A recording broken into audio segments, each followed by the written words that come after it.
In accordance with Sections 45 and 53 of the Planning Act 1990 as amended, this meeting of the Committee of Adjustment of the City of Toronto is called to order. The Committee of Adjustment considers applications for variances from the provisions of the zoning that applies to property, permission to extend or alter lawful nonconforming uses, and consent to sever property to create new lots. We acknowledge the land we are meeting on is the traditional territory of many nations, including the Mississaugas of the Credit, the Anishinaabe, the Chippewa, the Haudenosaunee, and the Wendat peoples, and is now home to many diverse First Nations, Inuit, and Métis peoples. We also acknowledge that Toronto is covered by Treaty 13 with the Mississaugas of the Credit. Committee of Adjustment public hearings are now conducted in a hybrid in-person and virtual format. Some applicants and participants will make their submissions in person, and others will participate virtually by electronic means through WebEx, an online digital platform. The meetings are also streamed on the Toronto City Planning YouTube channel, and anyone wishing to view the hearing may watch on YouTube.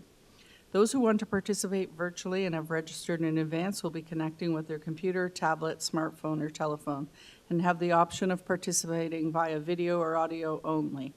All virtual participants will automatically be muted on entry. When your item is called, you will be unmuted by the moderator, one person at a time. We ask that you also mute your devices until you are called on to speak. Those participating by video appearance will be temporarily upgraded to panelists when your item is being held. During this time, your camera will be enabled. You will only be visible during your 5-minute allotted speaking time. At all other times, your video will be disabled and you will be reinstated as an attendee.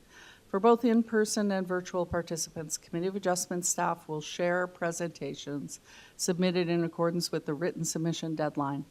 Those participating through WebEx are not allowed to use share screen or any other panelist controls during a video appearance. The host will remove you from the panelist role if you fail to respect this instruction. People attending in person today who want to receive a copy of the decision of the committee on an application must fill out a decision request card, and those participating virtually need to submit a written request for a decision by email. Please ensure that you include your name, address, and email address because the Committee of Adjustment and the Toronto Local Appeal Body, TLAB, will be sending notifications and appeal updates by email. If you do not agree with the decision of the committee, you may be able to appeal the decision to the Toronto Local Appeal Body, TLAB, or in some limited circumstances to the Ontario Land Tribunal, OLT. However, the provincial government amended the Planning Act and generally removed rights of third parties to appeal Committee of Adjustment decisions. Only the applicant, the Minister of Municipal Affairs and Housing, and specified persons and public bodies, as those terms are defined in the Planning Act, are permitted to appeal decisions of the committee. Appeal instructions are set out at the bottom of the decision of the committee. With respect to hearing procedure, I will call each item in the order listed on the agenda. Where an application is uncontested, the agent or applicant may proceed with their presentation if desired.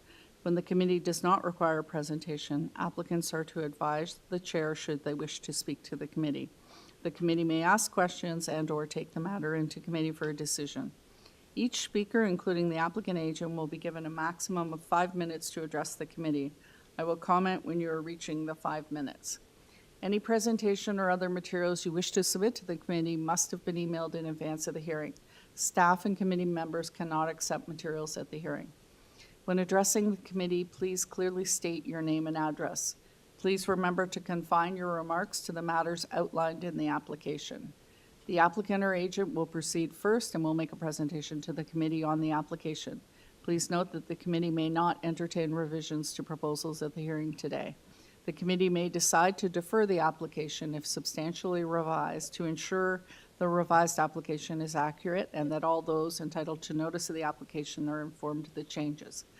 Then individuals either in support or opposed to the application will be invited to speak. Generally, we first call on speakers in the hearing room and then those participating through WebEx. Committee members may ask questions of each speaker after they have finished their presentation. When all speakers are finished, the applicant agent has an opportunity to rebut only those issues that were raised by the speakers. This will mark the end of the discussion. The application will then be taken into committee for a decision. Mr. Deputy Secretary Treasurer, do we have any minutes to approve, files to close, or deferrals? Through you, Madam Chair, there is nothing on my record right now. And panel and staff, are there any conflicts with the agenda before us? No. All right, thank you. All right, so we can proceed to the first item, which is item 12, 217 WANLESS Avenue.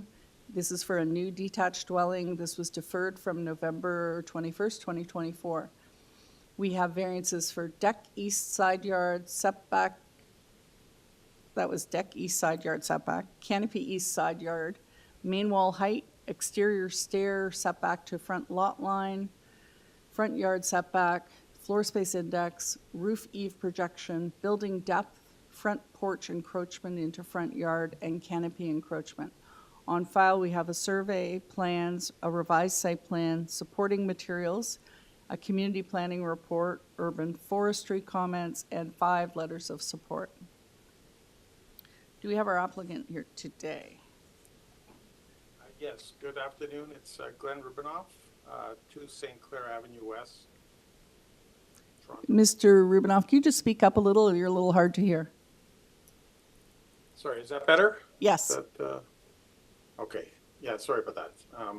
Yes, it's Glenn Rubinoff, Rubinoff Design Group, 2 St. Clair Avenue West, Suite 1836, Toronto. Thank you. I don't see any speakers here. There's no one in the audience to speak to this item.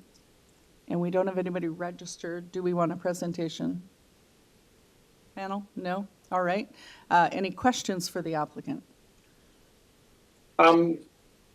If there's anything you'd like to bring up, you can go ahead.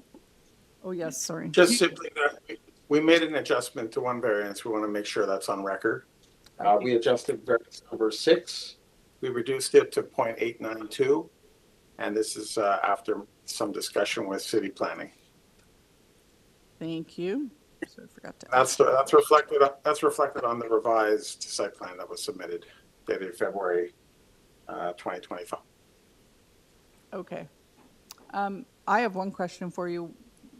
After the deferral, were there any other changes made other than this one, the floor space index? From the yeah, we had some discussions with the neighbors. I believe there were some adjustments made, but it was primarily to address city planning's concerns over the size. The other variances, we didn't actually. I think we just deferred it, so we didn't really have much of a discussion. So they weren't really presented per se. But I will say that that we did have extensive conversations with neighbors, including both adjacent neighbors, and there was no concerns expressed. We do have 5 letters of support. We did narrow the house. I think that's the one element that changed from the original application. Okay. And have you seen the community planning report, staff report? Yes, I have. We did have discussions right up to close to the hearing, and we did change the site plan. We still have to adjust some of the elevations to reflect it. We pulled back the second and third floor a bit in order to accommodate that. So the actual second and third floor are actually quite a bit shorter than the ground floor. As a result, we still have some adjustments to make. So if it's possible not to tie it to the elevations, since we're making some adjustments, that would be our only request. Okay, thank you. Do we have any questions, panel? Mr. Allison? More maybe comment in committee. Just planning. I just should note is asking to tie the height variance to the front and back elevation. Could maybe Mr. Rubinoff could just give us a little bit of context with respect to that one variance and the matter of tying to elevations? It may be sure. Thank you. It's related to the window openings in above the eaves, so it's actually reflected on the side elevation. So that's why I think just the adjustments would be reflective more so on the side, but we're also shortening the house a bit, so the back elevation would be slightly adjusted as well. But the only reason we have a wall height variance is related to the window projections above the eaves. Okay, thanks. Yeah, I think I initially I had some concern. I was wondering why the side elevations weren't included, but actually, if it's just for those, I guess those dormers for the windows, it captures those. Those two drawings would capture the side main walls. You wouldn't be able to. They would show up on the front and rear elevation if there was any increase on the side elevation. So, for that reason, I'm satisfied. Right. All right, thank you. Anybody else? No? Should we take this into committee then? Comments, motion? Ms. Sankar I have Oh, some comments. thank you. Ms. Sankar, go ahead. Yeah, if there's no other comments or concerns from my colleagues, I think I'm ready for a motion. I don't seem to have a problem with this application at all. I think I'm persuaded by, the presentation of the agent, and, given the numbers of support as well as him meeting the community planning report of modifying variant 6, I'm in favor of approving this application. And so I'll motion to approve the application, subject to the changes made by the agent here today, and that variance number 6 is now reduced to 8.892 for the floor space index, and that the maximum main wall height be developed substantially in accordance with the front and rear elevation drawings. And it'll also be subject to forestry condition number 3. And that's it. Thank you. Yeah, go ahead, Mr. Allison. If I'm not mistaken, I think I heard the applicant said that they were making some changes, and it may be an issue to tie even substantially in accordance with front and rear elevation.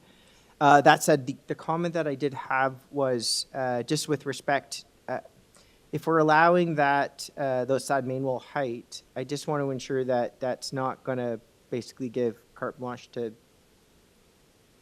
do that around the building. I know Mr. Rubinoff's been before us many times, and could rely on good faith to not take advantage of that variance. But I also note, I don't know if other members heard, but there was a revision, and for that there may be an issue if we tie two elevations. Mm-hmm. That's what I heard as well. Okay, then I'll accept that amendment to not tie it to elevations, and knowing in good faith that Mr. Rubinoff will, follow suit for the intent and purpose of the staffing report. All right. Do we have, Are you satisfied? Is the member satisfied with that? well, I don't think we can make that a condition, right? We'd just be approving it Yeah. and not tying it to the elevation drawings. All right. We're okay with that, Ms. Sankar? Yes. Okay.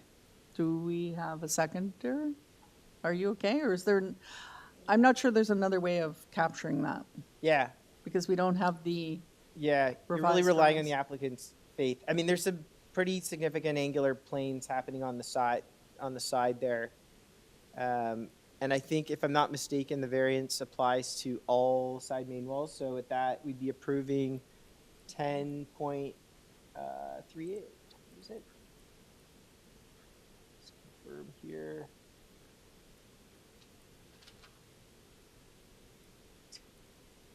where is it?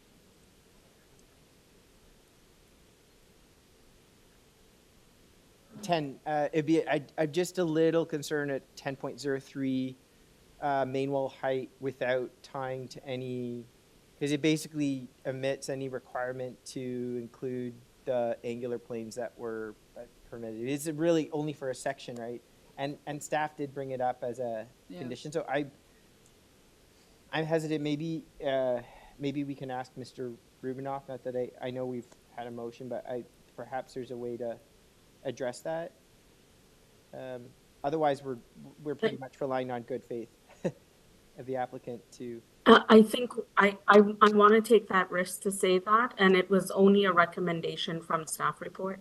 oh, okay, thank you, wasn't thank you like, for that clarification. It's a yeah. recommendation. Yeah. I'm okay. All right.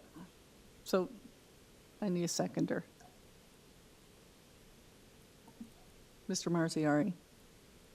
Are we okay? Yeah. All right. We have a motion. Thank you. All those in favor of the motion to approve? That is unanimous? Unanimous. All right, that is unanimous. It The looks like we were uncertain. bit uncertain, application has been approved. Yeah. Thank you. You're welcome. All right, next we have item number 13, 1123 Leslie Street.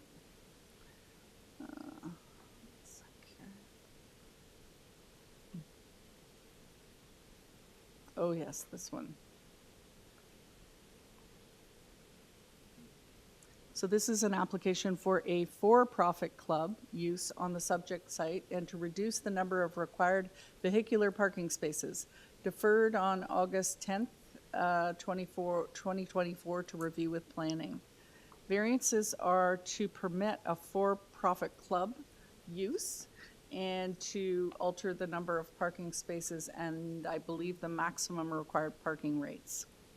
On file, we have previous decision, survey, plans, planning justification letter, a presentation, community planning report, transportation email, ravine natural features report, heritage, Metrolinx comments, and a photo. We have the applicant before us today. My name is Peter Van Loan. I'm with Airden Burles, and we're at 181 Bay Street, and I am here today representing the owners of 1123 Leslie. I have with me our planner from BRIARFIELD and our traffic consultant from BA. Thank you. And do you have any changes to make to the application Nope. today? All right, thank you. Do we want a presentation on this? Anyone? No? Any questions for the applicant? Is there anything you wanted to point out specifically? Only thing I'd point out is that there are supportive comments from planning and from transportation. Okay, thank you.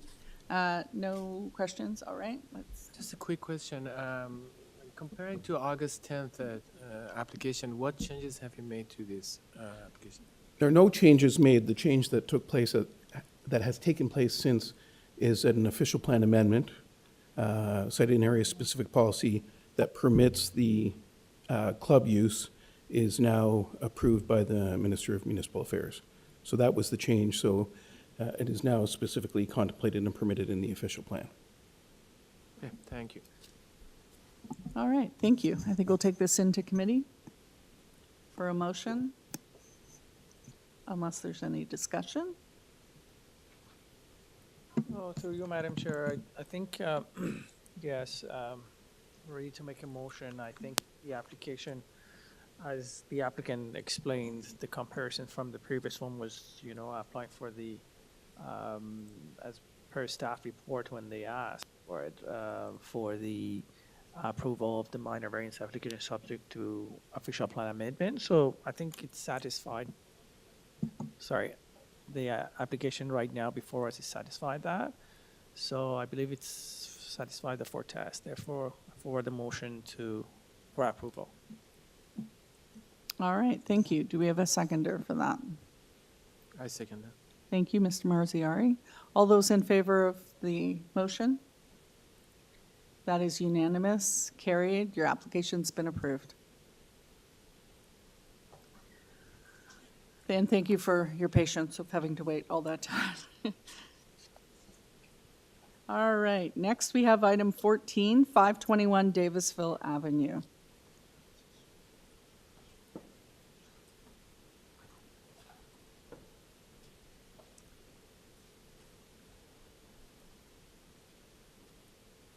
This is an application for a new dwelling and laneway suite in the rear yard, and this was deferred from December 7th, 2023. The variances are for deck, west side yard from the rear canopy area of a platform, west side yard setback to the platform, west side yard setback to the dwelling, building depth, floor space index, height of side exterior main walls, west side yard setback to the laneway suite, height of the laneway suite, percent of landscaping between main rear wall of dwelling and laneway suite, and required bicycle parking spaces for laneway suite. On file, we have previous minutes, survey, plans, arborist report, a community planning report, urban forestry conditions, 8 letters of objection, previous agenda package, including a counselor letter. I believe that is it. And do we have our applicant here? Yes, my name's Anthony Abate from Westworks Design and Project Management, Inc. at 63 Pioneer Lane in Vaughan, Ontario. Thank you. Do you have any changes to make to the application today? Yes, there are 2 changes as proposed by City Planning, and that is the elimination of variances number 7 regarding the floor space index, as well as variance number 12 regarding the requirement for 2 bicycle parking spaces for a laneway suite. So we would like to remove those variances from the application. All right, thank you. No. Could we have the planning staff report up? Is there anything? Yep, I think that's it. Okay. Oh, I see, it's a condition related to building, yeah, okay. All right. Do we need a presentation? I believe all the people on here are related to the application, so. Oh, no, we do have neighbors. All right. If you could go ahead and give us a presentation, please, 5 minutes. Sure, thank you. So this application is for a new 3-story dwelling as well as a laneway suite in the rear yard. I'm just going to address some key aspects of our proposal, which we believe are indicative of good zoning practices and community planning standards. These standards, which were derived through extensive collaboration with city planning staff as well as urban forestry. Our application was 12 variance application. Now it's reduced to 10. We want to acknowledge that we have read the neighbors' opposition letters from the first hearing back in December 7th, 2022, where the application was originally refused due to concerns with massing, the proposed building height, building depth, and floor space index, as well as address the recent comments that we received recently on this current application. We've had 2 meetings with the interested neighbors, as well as reached out to CEDRA and the previous councillor, and we've made significant revisions to the architectural plans and site plan design to address these issues. Some of the key adjustments include reducing the building height to 9.63 meters and eliminating the variance for the building height by maintaining a building height of less than 10 meters. We reduced the height of the exterior main walls of the house from 10.09 meters to 9.48 meters. We have reduced the above grade building depth from 18.43 meters to 16.96, which is less than the maximum building depth zoning standard, which is 17 meters. We have reduced the floor space index from 1.08% to 0.83. And although the FSI calculation is no longer applicable for lots with 2 dwellings, it's still worth noting that we took into consideration for the current application. We have increased the rear yard setback between the rear wall of the house to the main wall of the laneway suite from 9.14 meters to 11 meters, and thereby increasing the rear yard soft landscaping area. The rear yard setback from the house to the garage has been increased, and thereby we've expanded the soft landscaping area and improved the green space. And the overall lot coverage has been reduced by scaling down the garage. These changes were proposed for the application that was to be heard on December 7th, 2023. However, under the guidance of urban forestry, we deferred the hearing since we did not have support due to the proposed removal or injury of 2 Norway maple trees in the rear yard. Since then, with the assistance of our arborist and landscape architect from MHBC, and through our submission of the arborist report and tree protection plan to the committee, today we propose a revised massing of the house as previously described through the variances. We've reshaped the basement foundation walls, adjusted the rear yard setback, and we've presented construction methods that protect and preserve the trees with only very insignificant injury to both of the trees in the rear yard, one being at 5% to the root system and one being at 1% to the root system. We have also maintained a 1.2 meter soil depth clearance from the top of the proposed basement ceiling slab to the finished grade to ensure adequate soil depth and volume for planting of healthy vegetation in the form of grass, flowers, shrubs, and trees. And this measure also allows for more than adequate stormwater drainage and grading to the existing grading and side yard setback conditions of the neighboring properties. All of these changes, reflect our commitment to minimizing the impact of the development on the neighborhood while maintaining the objectives of our project. The revised plans align with the guidance we received from community planning staff, and we feel strongly that we have proposed zoning standards that meet the 4 tests of an application that is minor in nature and meets the intent of the zoning bylaw and official plan. We also understand the importance of preserving the mature trees, and we are committed to working with urban forestry through subsequent submissions to injure the trees, despite the challenges they pose to our project.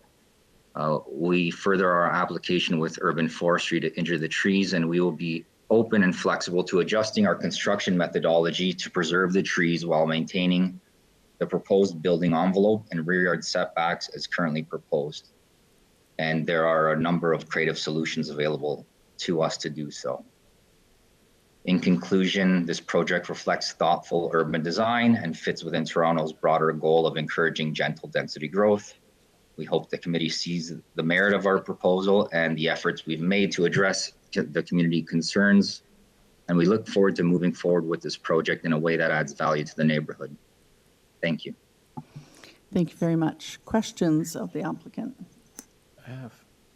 Mr. Marziari? Madam Chair, I have a couple of questions. So my first question is in regard with variance number 6. I understand that the building depth is measured underground. So above ground, can you confirm that it's less than 17 meters or meeting 17 meters? And my second question is in regard with variance number 11, you don't have any landscape plan. I want to understand why you are short with soft landscaping, and how the soft landscape is being designed, the whole space between the house, between the deck and the laneway suite. Is it going to be a landscape area, soft landscape? Can you clarify these two, please? Yes, so the building depth above grade will be at 16.96 meters, and we will be less than 17 meters as the current zoning bylaw permits. That's to answer your first question, although the underground does, the basement does carry further into the rear yard below ground. And we have 1.2 meters of soil depth above that area where the basement encroaches further into the rear yard. And although we don't have a landscape design proposed with 1.2 meters of soil depth, that will allow for a significant amount of vegetation and even trees. This is very similar to when we put tree cells in an urban environment on a sidewalk in front of a mid-rise or high-rise building. 1.2 meters is adequate soil depth and volume to host a medium-sized tree. So the reason that you're seeking this variance is because of the area of deck. So you won't have any other hardscape in the backyard? That's correct. Okay.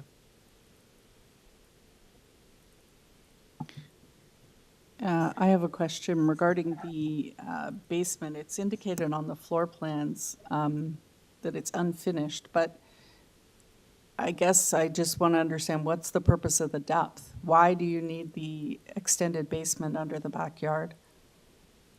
I don't really see what the purpose of it is. Well, we have extended family that is considered in the future to be moving into this dwelling with the usage of the laneway as well as the extra space for storage that's going to be required in the unfinished basement portion. So we're unsure as to how it's going to be utilized, but right now it's going to remain as an unfinished storage space. Okay. Anyone else have questions at this point? No? So we'll go to the neighbors. Do we have people in the audience here today? Please come forward and state your name and address. Just make sure the microphone is on. Good afternoon. My name's Al Keevy. I'm with the South Eglinton Davisville Residents Association. I live at 427 Belsize. It's about 2 blocks from the subject property. Can you hear me with the mic? Yes, we can. Yeah. I'm going to try and do the impossible today, ask the application technician to get through 10 slides in 5 minutes. So that means about 30 seconds per slide. Before I begin, I should point out that we just learned about a change in the application on Thursday with the community planner's report. She referenced a zoning notice that we had not seen. We asked for us to have access to that material. We received that material 2 days ago. This zoning notice had been floating around for some time. I think there's an issue of procedural fairness. We won't address that today, but clearly we do not have all the information in front of us in order to properly prepare for today. That being said, let's begin. First slide, please. I'm going to try and see what I can see here. Oh, this is not it, I don't believe. This is another presentation. Could I ask you to find the one for this particular hearing?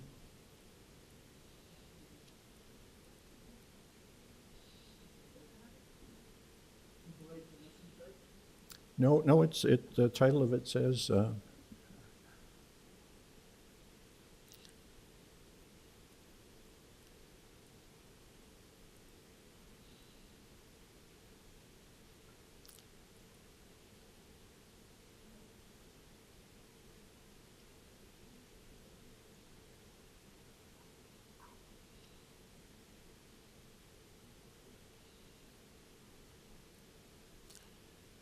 it's a PowerPoint presentation.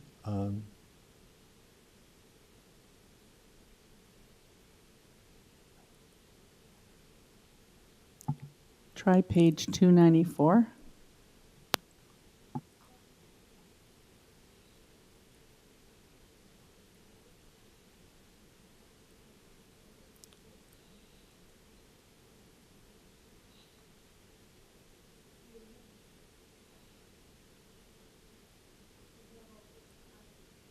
That's not it. Mr. Keevy, who did you send it to? Beg your pardon? Who did you send your presentation to? COA.NY. When did you send it? When was it required? Last Tuesday, I believe? A week before. No, it was. Oh yeah, we said we would take it. We would take it in. Yeah. Well, hold on. We'll clearly stop the clock and we'll find it.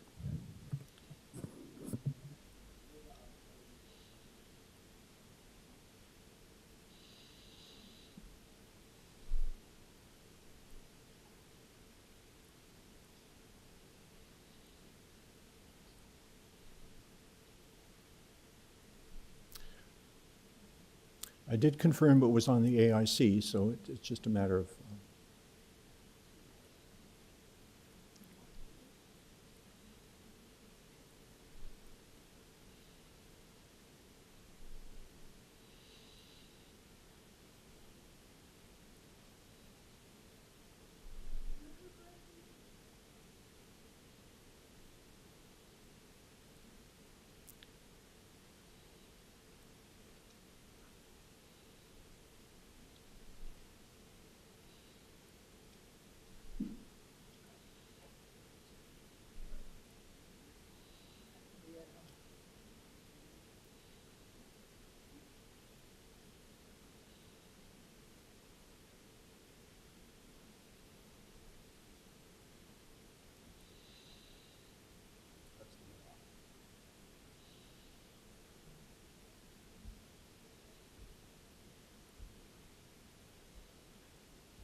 The title of this presentation is Main House and Laneway Suite, and it was dated, filed about a week ago. It's a PowerPoint presentation.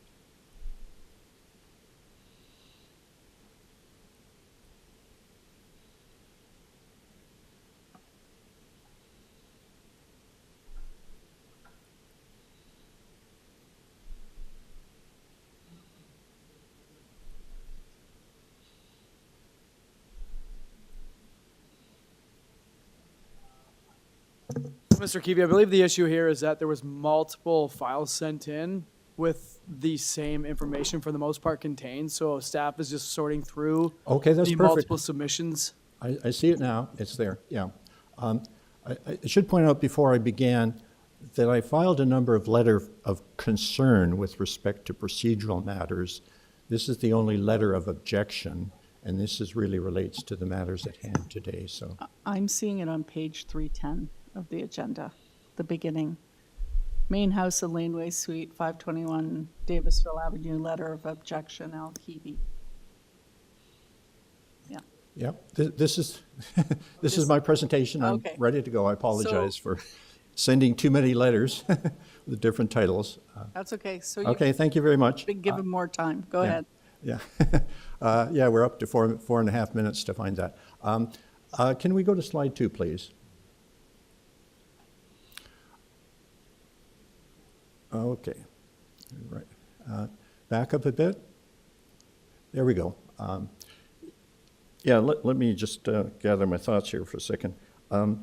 Yeah, the most critical issue that I have here on this slide is we have identified a number of issues with respect to the quality of the plans. We do not believe that the plans reflect the Committee of Adjustment checklist guidelines. Whatever decision is made today, I would ask the committee not to attach the plans as part of the decision, as we believe there are fundamental errors with the plans. Next slide, please. As you can see, the subject property is on a busy street with special backyards. If we were at T-Lab today, we would call this the immediate context area. You can see it's the full block of Davisville on the south side. One of the key characteristics of the south side is it has a laneway behind it. It's quite different than the north side of Davisville. Next slide, please.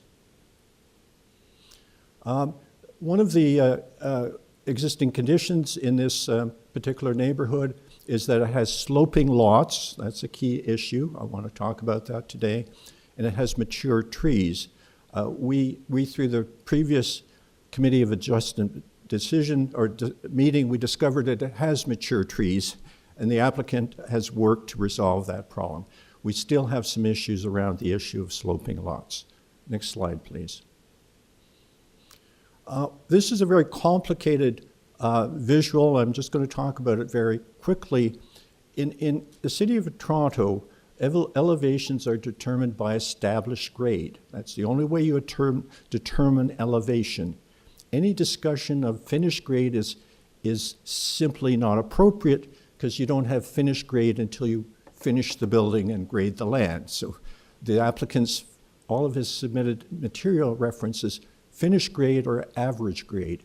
Average grade is not used in the City of Toronto for main dwellings.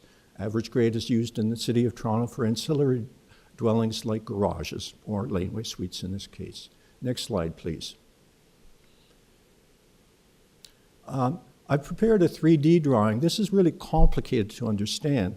I've tried to explain to the zoning examiner and various other folks that we really have to, we don't have quality plans in front of us. We have a plan that determines elevation based on finished grade. You can see that properly the main dwelling should be based on the established grade, and properly their building to the rear, the laneway suite, should have an elevation determined by average grade. It's not the average grade of the main dwelling, it's the average grade of the ground surrounding the laneway suite. Another failure to determine a grade. Next slide, please.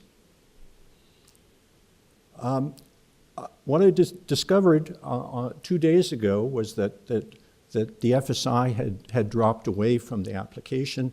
I'm still not quite sure why that happened.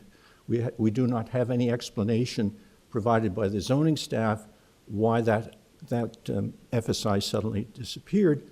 There's some vague reference to OREG 624, I believe 426, 624, but there's no background information that indicates to the broader public why that FSI disappeared. This chart does show one issue, and that's the mass and scale of the building. I believe that if you compare the mass and scale of the proposed dwelling to the houses to the west, that's Mr. Tom Quinn's house, and the house to the east, that's Arlene's house, you can surely agree that the mass and scale is quite a bit larger. Next slide, please. Adverse condition is overlook. Am I running into 5 minutes already? I thought I was. You are, but you can, he did, yeah. So you can have a few. I thought I was minutes. keeping pace here. I apologize for that. Next slide here demonstrates what I call an adverse overlook condition. This condition is contributed in large part by the narrow setbacks that exist between 517 and 521 Davisville. The requested setback is 0.31. For this particular property, because it has windows, the required setback should be 90. So the narrow setback on the west side of the property contributes to privacy and overlook conditions. I think this 3D drawing demonstrates that. Next slide, please. This slide demonstrates what we call the chimney condition. It's really a building code condition, but it's an adverse impact to the resident at 517. If you build the house too close to the property line and you build it as of right height today, what that demands is that the chimney height of the house that's adjacent to it actually increases in height. How do we solve this problem? Well, we reduce the side yards, we move the side yard setback to 0.90. That potentially reduces the adverse impact.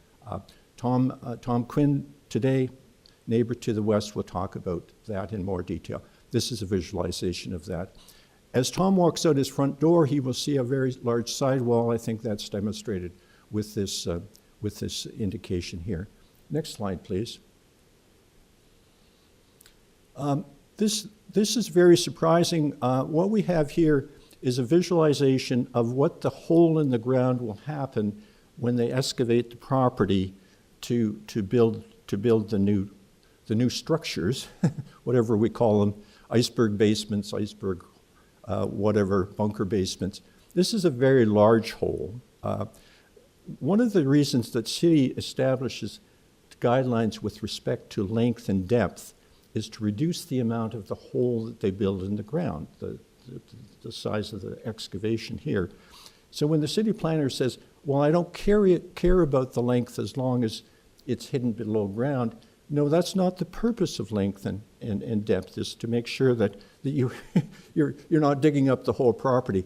The key question here is, if you were to dig that hole, where would you stand to dig that hole? I don't know. It's so large. Are you going to ask the neighbor to the west if I can put the excavator in your property to dig the hole? Can you ask the person to the east if you can do that? So we're presented with a problem here. This is not a simple problem. This is a problem related to the depth of property. Next slide, please. If you could try to wrap up. Okay, there we go. We're right at slide 10. I believe that there are a number of fundamental problems with this application today. The most serious of these problems is the issue of side yard setback to the west. It should be at 0.90. I've been to committee many times in our area. It's very, very unusual to request something of that small nature when you have windows as well. That is clearly a very large. I think there are multiple other problems with this application we'll hear about today. and I believe it should be refused. Thank you very much. Apologize for, for getting too much communication in your pipeline. That's okay. Do we have any questions for the speaker? Anyone? No? Okay, thank you very much. Thank you. Okay, if we could have the next person come up and give us their name and address, please.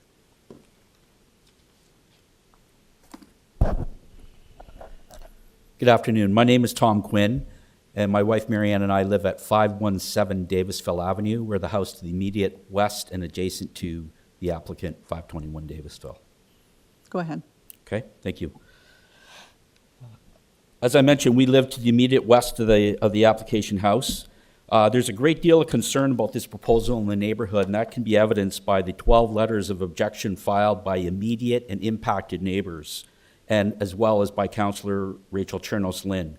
There's also a petition with over 30 signatures on file. I'd ask if the technician could pull up my letter of objection and specifically look at the diagrams on page 3 and 4. The proposed setback and height result in a massive wall that will crowd our property. We live on a 25-foot wide lot. These are small properties. There's a deck on the 3rd floor of the house that looks down and directly into our backyard. The rear patio off the back of the main floor of the house is 4 to 5 feet above us, and again, looks directly down into our ground level patio and dining area. The proximity of the patio looking into our yard is so close, one could easily reach over the fence and directly into our yard. The garage laneway suite also has upstairs windows that creates an overlook into our property. These are 3 views that are a significant negative impact to our privacy and enjoyment in our yard. The official plan clearly outlines that development will protect privacy within adjacent buildings by providing setback and separation distances from neighbors. The proposed 0.3 meter setback prevents serious risk to our home's foundation. Soil condition along Davisville is loose, and we anticipate shoring will be required. Shoring generally needs 0.45 meters or more. We've noted that the 3rd floor west-facing wall has 2 windows. The required distance for a window to a neighboring property is 0.9 meters. The requested variance for setbacks does not allow for 2 windows on the west side of the proposed build. The side yard setback to the west is unusually close to the property line and the side wall of our property. We understand that scaffolding required for construction needs at least 0.45 meters. The sidewall height, the application seeks variance approval for regulation side main walls to move from the permitted 8.5 to 9.48 meters. We will see a large portion of this sidewall every time we walk out our front door. The proposed build creates a house that towers over our home and all other homes in the neighborhood. Even a house built to 9 meters would stand above the others. The rear patio off the back of the main floor is above and has direct views onto our patio, again, leaving us with no privacy. The proposed height raises the roof above the height of our chimney and would likely cause our chimney to be red tagged, and this has been verified by Renalogic, a qualified home inspector. The cost to rectify this is estimated at between $10,000 and $15,000. The proposed height and setback creates a massive wall that will crowd our property, block our views, and the garage will also block morning sun into our yard. And in addition, if I can reference again back to Al's slides, page 7, 8, and 9, that demonstrate the mass and scale of the proposed main dwelling. We note the official plan 4.1.5 requires that mass and scale fit the neighborhood. This may fit some neighborhoods, but it certainly does not fit the neighborhood that I live in. The proposed depth of the main dwelling is 32.31 meters, exceeding the maximum depth by 15.3. The depth of the main floor of the house, including the proposed patio, which is the level of the main floor, is 22.84 meters. This is considerable mass and scale, with most of the rear of the house creating significant impact, again, to our privacy and enjoyment in our yard. The proposal requires excavation from the front of the house the full length of the property to the end of the garage. That's a distance of 40.45 meters. The depth's listed at 32.31 because of a 1-foot gap between the underground basement and the proposed garage. The true size of the excavated hole is 40.45 meters. The bunker basement is precedent setting. The only reason it's not a variance is because the city is still reviewing the impact of iceberg or bunker basements, if they should be allowed, and how they should be built. This proposal is an experiment with no established guidelines. The plans have yet to be reviewed by a licensed architect or professional engineer. In short, we didn't sign up to be a guinea pig for this application's project. In summary, we believe that the applicant has not proved that the 4 pillars of planning test have been met, and we conclude demonstrated impact of the adverse impact for the side yard setback, and that the 0.9 meter setback on the west side should be upheld. And finally, with the comments and information provided, there are sufficient grounds to refuse this in its entirety. Again, and then lastly, there was, when we first came to the committee, it was recommended there be consultation between the neighbors and the applicant. There were 2 meetings, but I didn't find any of those meetings to be productive. And if anything, that the proposal is more egregious than the first proposal that was provided. So that's everything I have. Thank you for your time today. Thank you. You're lucky the clock didn't start when you started.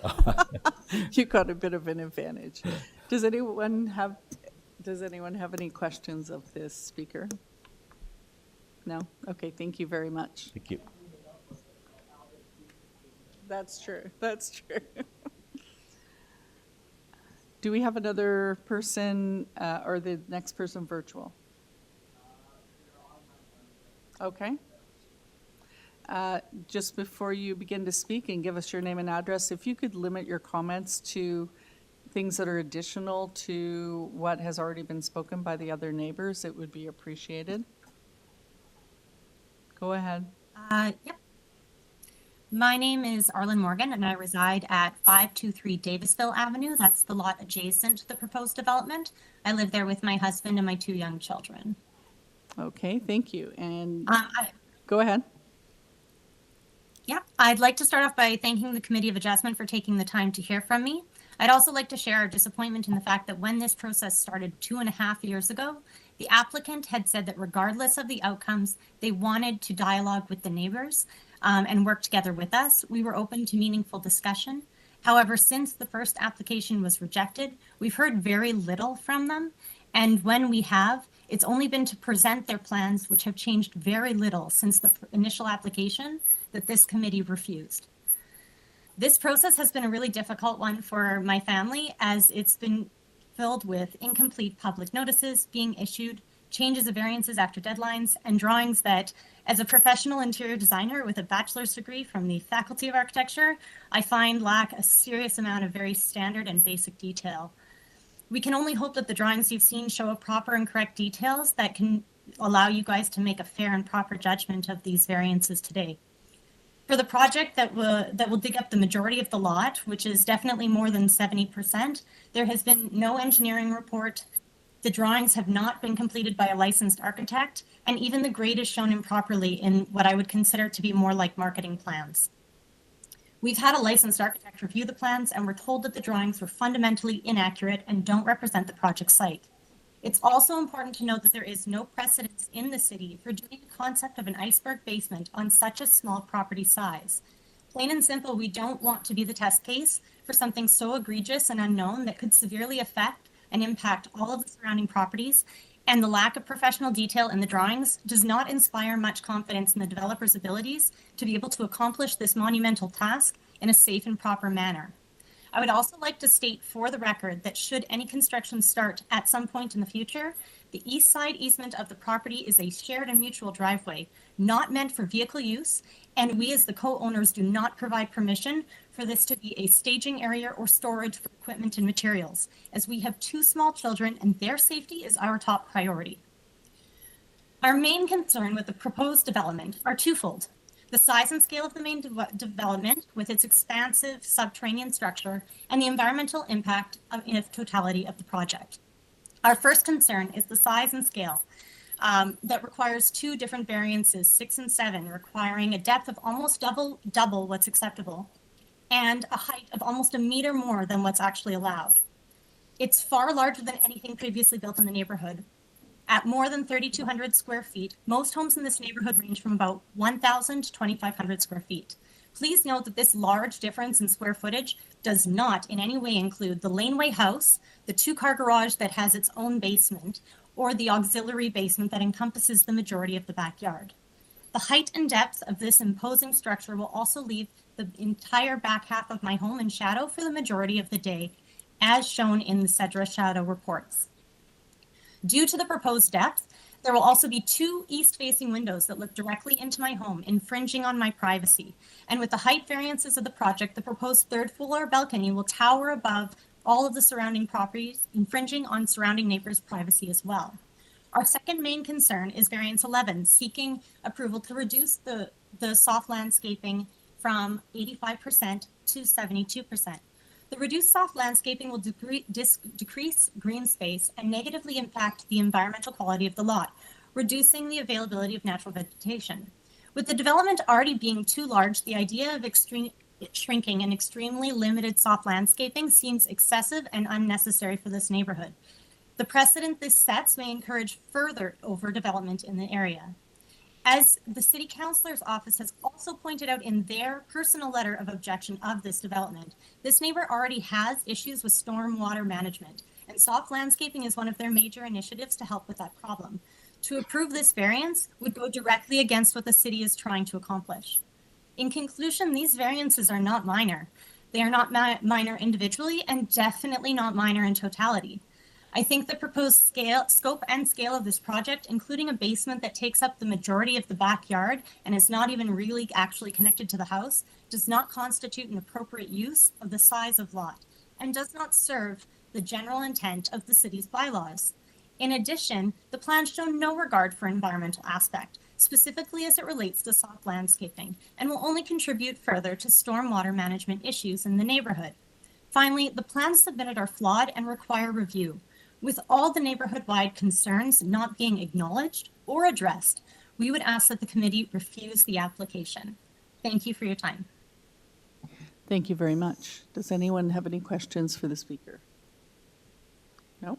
All right, thank you. Do we have anybody else online? Thank you.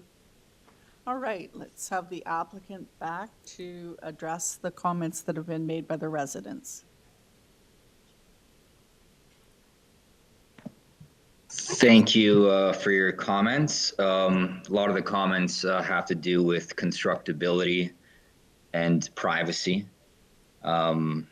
If I may, I'm going to just go through each and every one. There's about 8 really salient points that were made, such as the average grade versus established grade calculations. The lot doesn't have a severe slope to it. And regardless, we are not exceeding the building height bylaw. We are committed to being less than the 10 meters of that the bylaw requires, and committed to fulfilling what is being proposed in the application, regardless of how they feel about how the calculation was determined. It was determined as a result of city planning coordination, and as per their requests. The FSI, as we know, has been removed as a variance due to the change to the bylaw, although we have reduced it from the previous application. Privacy in regards to the balcony that overlooks the neighboring rear yards. There already is a balcony that looks over into the rear yards, an existing balcony on the existing house. Again, we are not higher than the height of the building height for the bylaw. So we feel we're okay to have a balcony in the rear yard, as opposed to some other proposals where it could be in the front yard and have a much more adverse effect. The wall that is protruding past one of the neighboring houses, we have not exceeded the front yard setback. We're not asking for a variance to the front yard setback to allow that wall to be constructed in that area. So we are just following the bylaw standards. The basement excavation, that is a constructability issue. There definitely will be shoring required in those areas. We don't plan on having any excavators on the neighboring properties to achieve that construction. And that will definitely be dealt with through the building permit submission, as well as other constructability issues, and is not, part of this application, which is intended for zoning purposes only, although we have considered it in the design. Maintaining the existing side yard setbacks. So we are just proposing to maintain the existing side yard setbacks, which do function fine right now in terms of drainage. And with the extension of the basement beneath the rear yard landscaping, we are, as I said earlier, 1.2 meters below the grade, the finished grade, and we will have ample soil depth volume to host any stormwater management or provide any protective features within that area. Again, the drawings are done for zoning purposes only, and any constructability issues will be dealt with at the building permit submission stage. And, a lot of the comments in general, I think there would, a lot of these adverse conditions would occur even under the normal zoning bylaw standards, which for the most part we are following. So it's hard to comply with all the neighbors' concerns when we are just following the current bylaw standards, and those current bylaw standards would seem to cause an adverse effect for privacy for some of these neighbors as well. So with that, I hope I've addressed all the comments and concerns. Thank you. Thank you. Any questions? Mr. Marziari. Thank you. Through you, Madam Chair, I have a question about west side yard setback. I understand that you mentioned that you're going to deal with it in the building permit, but as far as I know, no shoring can be done in less than 18 inches. How are you going to protect the west neighbor's property? And you're excavating fully, you have a full excavated basement along the whole west property line. Can you explain that? Yeah, there's different shoring methods that can be used. So there's lag and pile shoring. There's internal shoring that we can do with struts on the inside of the basement. So I'm not sure if you have a particular shoring question. So the existing walls will likely be maintained with perhaps some underpinning or extra strut supports to maintain their integrity during construction.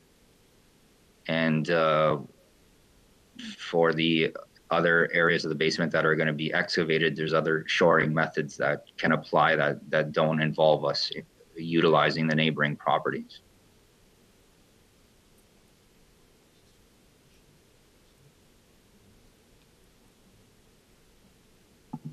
Any other questions of the applicant? Mr. Allison?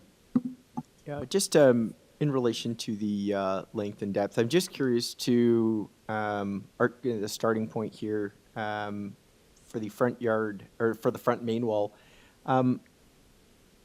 I don't see front yard setback variance. I think the applicant noted that. I'm just curious in this instance how they determined the as of right front yard setback for essentially where the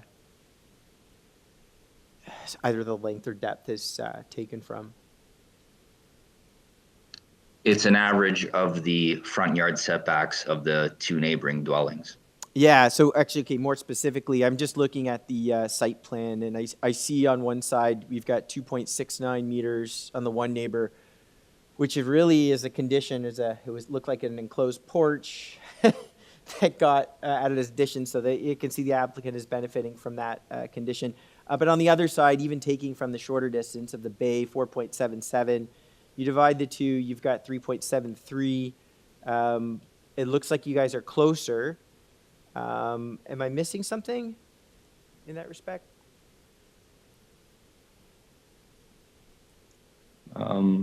It's achieved through a diagonal line, and we've gone to Okay. the furthest extent of it. I guess it's not graphically shown, Okay, so but it might we not are be the not average. requesting. Okay, I understand the method might have been different. I was just trying to wrap my head around it. And that was also, yeah, it was also a method used to increase the rear yard soft landscaping area as well by pushing the houses furthest to the front if possible. Okay, yeah, thank you for that clarification.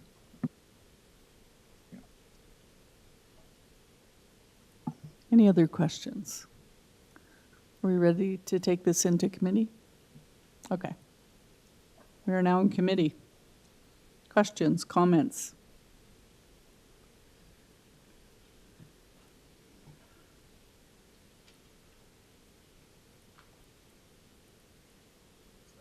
Sure. Okay. Number of sort of matters to address. Let's start with the length and depth. It's facilitating the basement. This is kind of where I had the most concern with the application. Certainly, when we're considering variances, oftentimes we talk about the qualitative effect that a variance may have. But we're also supposed to consider the quantitative, and a 32.31 meter building depth is a lot.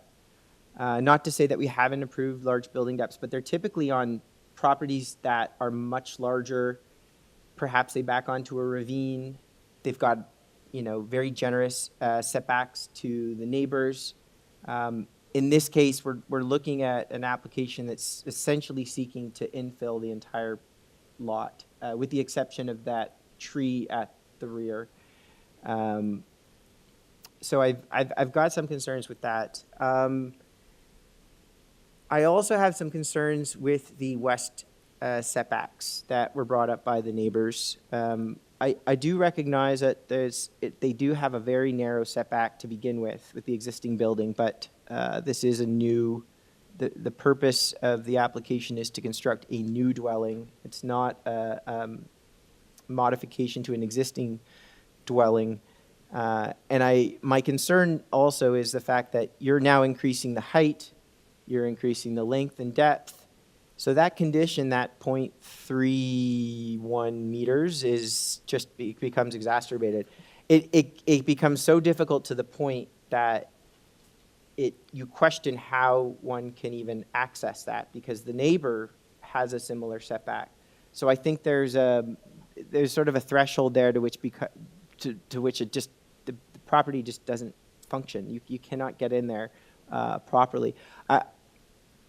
With respect to the side main wall height, I'm satisfied with that variance, mainly because of providing some angular planes on the front that kind of manifest in a mansard roof to help mitigate the massing and scale. But if that were to be approved, I'd ask that both side elevations be tied to variance number 8, just to ensure that we have those angular planes on the front. I'd also note that the applicant benefits from the existing condition of the neighbor, which allows them to build their front main wall out substantially further.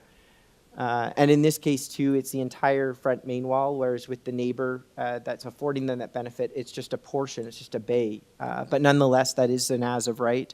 And I just want to be mindful of massing as respect to the height variances that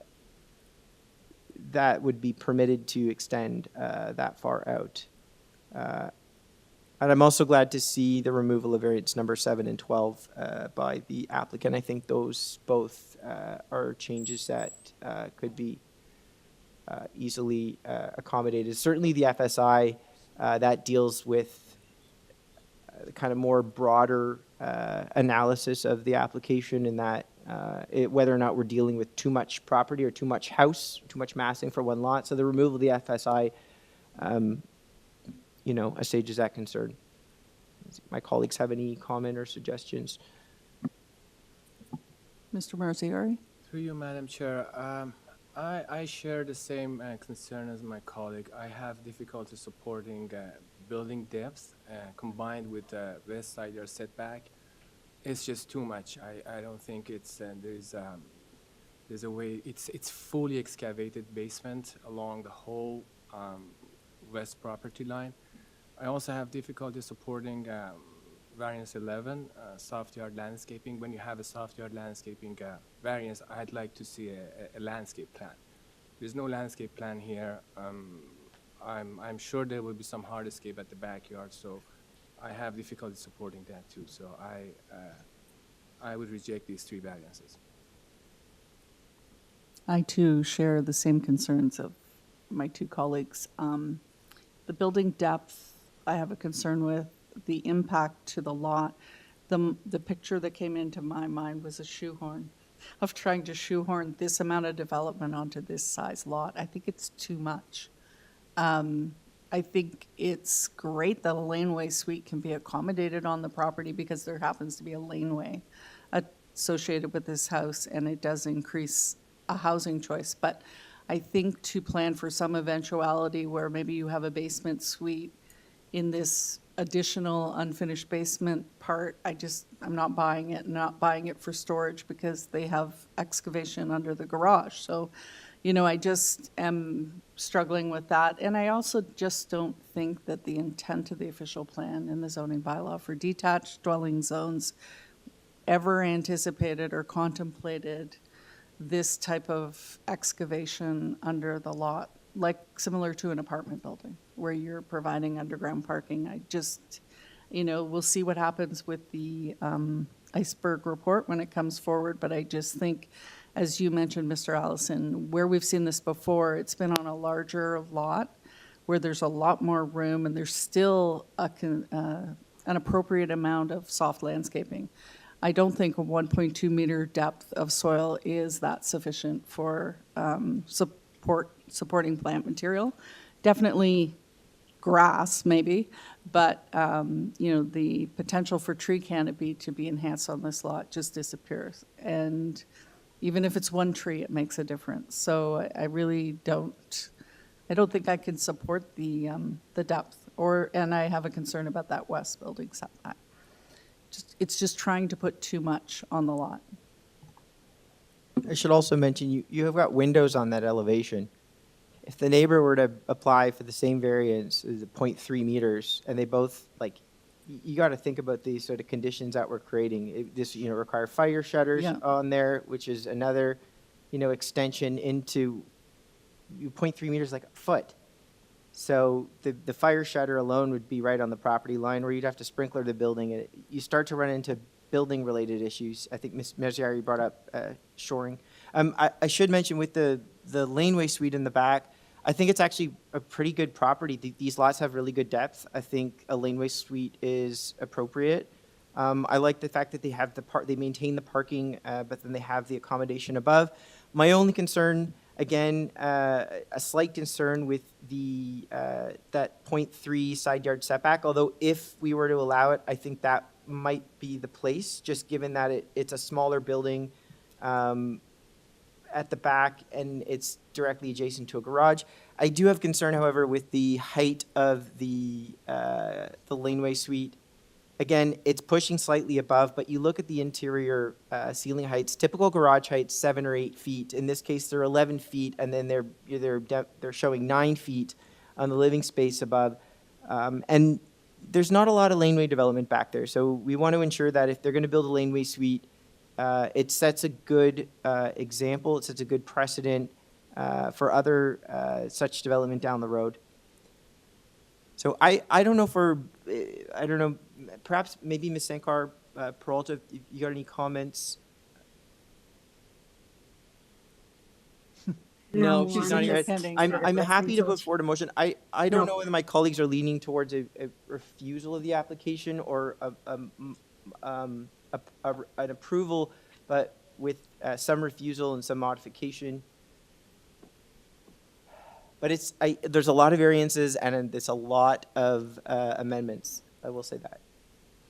So I would say that I'm not in the process of wanting to redesign this, and I thought it was a lot to begin with. I'm leaning on the side of refusing altogether, but I could be persuaded if someone wants to go in and make some modifications. I just think it's too much for too little space. Yeah, okay. Madam Chair, if there's no other comments, I'm happy to bring a motion to refuse the application. Okay, thank I you. second that. And Mr. Marziari seconds that. All in favor of the motion? That is carried. The application has been refused.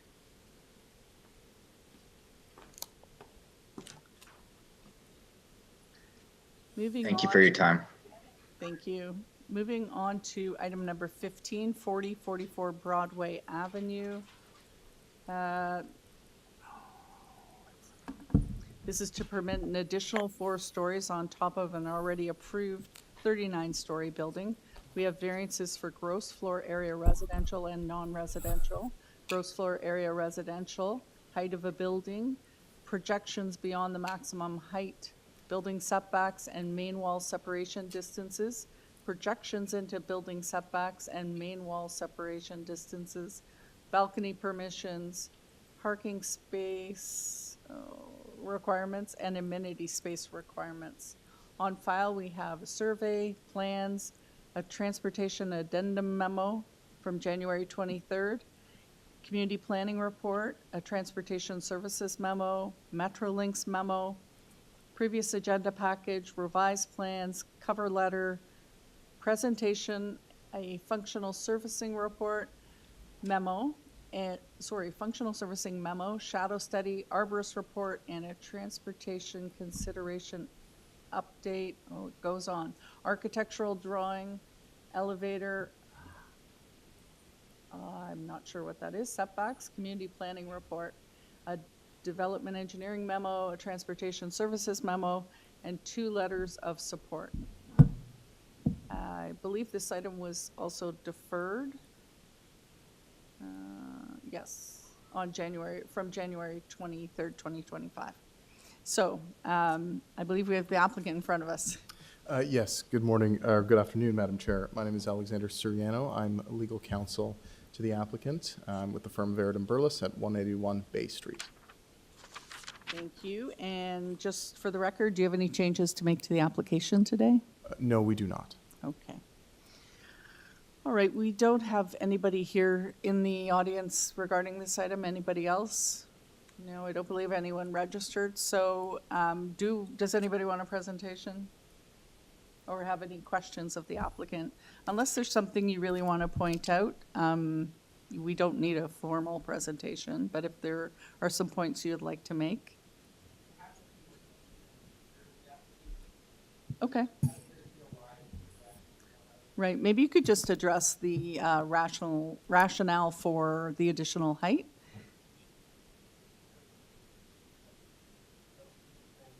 Oh, the community planning recommendations as well, maybe address those. Yes, I'm happy to, Madam Chair. If the committee would like, I am happy to pull up our presentation materials. We can, if you would like to hear some comments with respect to the application and the reason for it, we can pull up those. If I could ask staff to please pull up the supporting material. Thank you very much. This is the presentation materials that we submitted. A little bit about, I'll endeavor to be brief. There were some comments I'd like to make just about the variances and some diagrams that were attached. But I'm happy to proceed and describe a little bit about the proposal itself. The applicant for this matter is Collective Marquis, who is the authorized agent for the Archdiocese of Toronto. The property contains, is currently the current location of St. Monica's Roman Catholic Church, which has been on the site for over 100 years. The development is actually a partnership between the Archdiocese and Collective for a new mixed-use development. The proposal, as you have heard before you, is to increase the height and density of the proposal. We are requesting 4 additional stories. The proposal has been submitted really for 2 reasons. The first is that there has been changes in the planning context, the policy context, since the original site-specific applications in 2022. This includes changes to the provincial and municipal planning policies, which promote the optimization of land use through the intensification of areas such as this, areas in proximity to transit. And we can see on this map that you have before you, you can see the location of the site in relation to a number of transit stops, the subway station at Yonge and Eglinton, as well as the future LRT station. So it's very well served by transit. It's in a central location.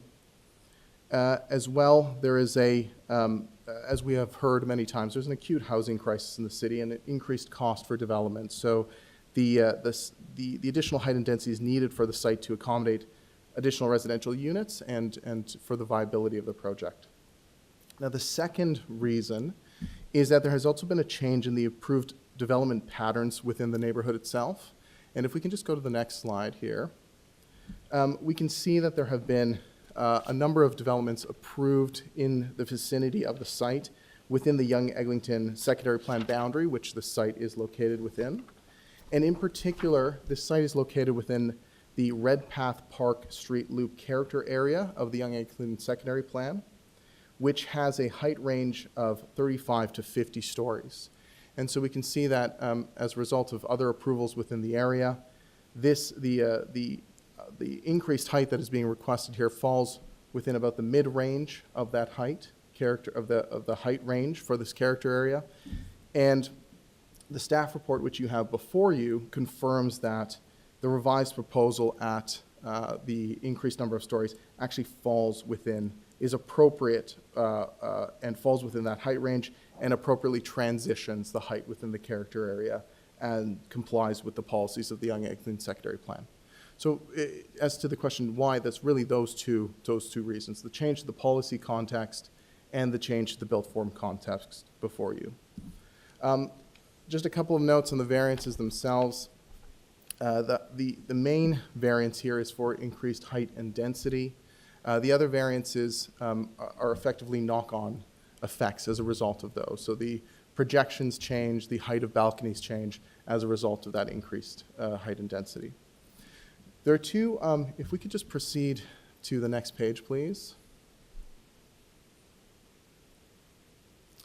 Thank you very much. And actually just the following page as well.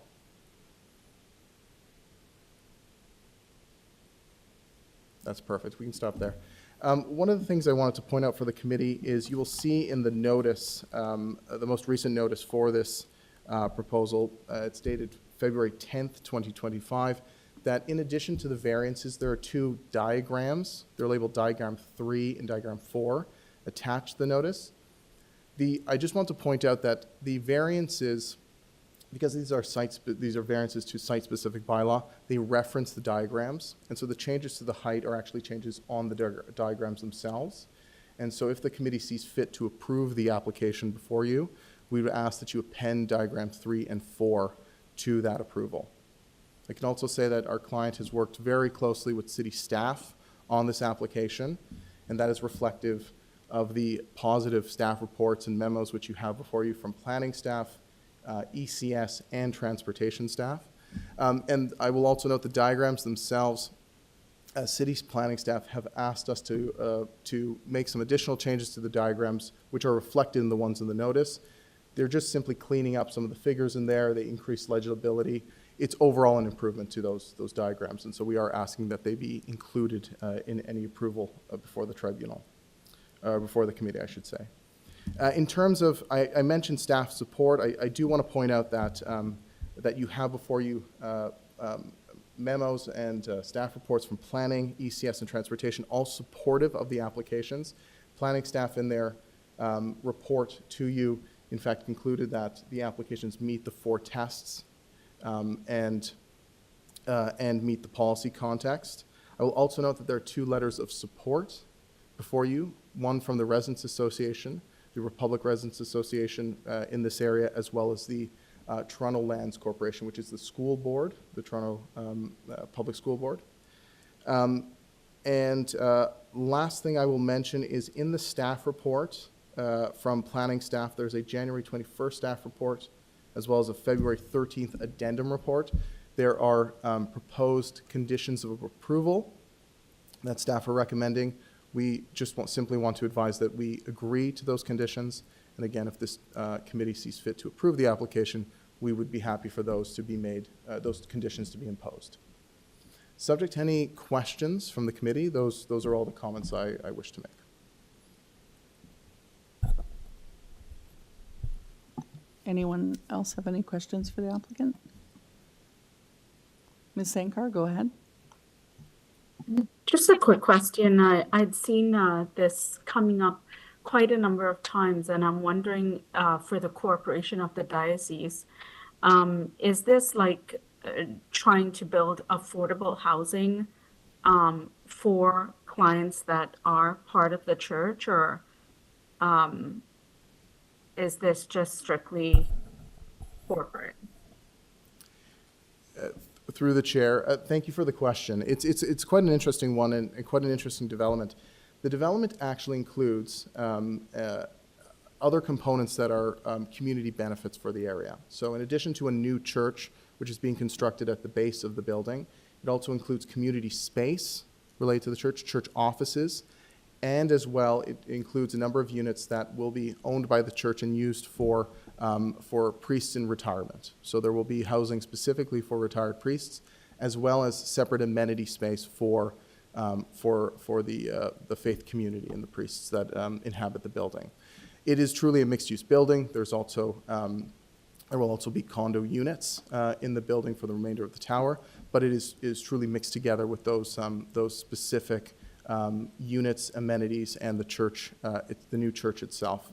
I should also note that there is a public park, on-site public park, that is proposed as part of this proposal, as well as off-site improvements across the street to a parkette, which will form part of the Park Street Loop that is envisioned by the secondary plan for this area. So a number of public amenities and amenities for the church and the church community as well that are incorporated as part of this building. Okay, just wanted to know because I'd seen many applications come through in the last little while, and just was curious about that. All right, thank you for that. Thank you. Any other questions? No? All right.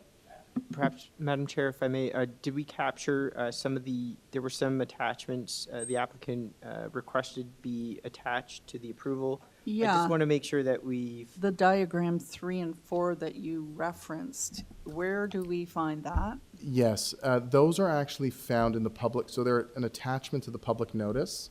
So the most recent public notice for this hearing went out February 10th, or it's dated February 10th. It is found on the AIC. Oh, right. If you go to the end of that document, so if you're looking at the PDF, if you're looking at page 6, you will see what is referenced as revised diagram 3. If you go to page 7, you'll see what is referenced as revised diagram 4. Again, those were completed in conjunction with planning staff. Those are the diagrams that are specifically referenced in the variances. So we would ask in any decision that those 2 pages be appended to the decision as they inform the variances that are the subject matter of this application. Okay, thank you. Are we ready to take this into committee then? Just through Madam Chair, you're aware of the recommendations of the staff report? Mm-hmm. Do you have any comments for that? With respect to the staff report, yes. In terms of the recommendations, you have 2 staff reports before you. The first is the planning staff report dated January 21st, and then you have an addendum report dated February 13th. Both those reports have 2 separate sets of recommended conditions. The first pertain to, from the 21st report, they pertain to the use of space around the mechanical penthouse. In the second, they deal with an additional section 45.9 community benefit payment. As I mentioned, my client is amenable to all those conditions being posed. So you're okay with those recommendations if we add the conditions? Yes, so to be clear, the recommendations are from the planning staff report and the addendum report. There was, through you, Madam Chair, if the member is referencing the previous transportation staff report, that has been This is the staff superseded. report dated February 13th. Planning staff report. Staff report, yeah. Yes, then our client is amenable to those. Okay, thank you. All right, are we ready to go into committee? Yes, okay, thank you. Okay, who wants to tackle a motion?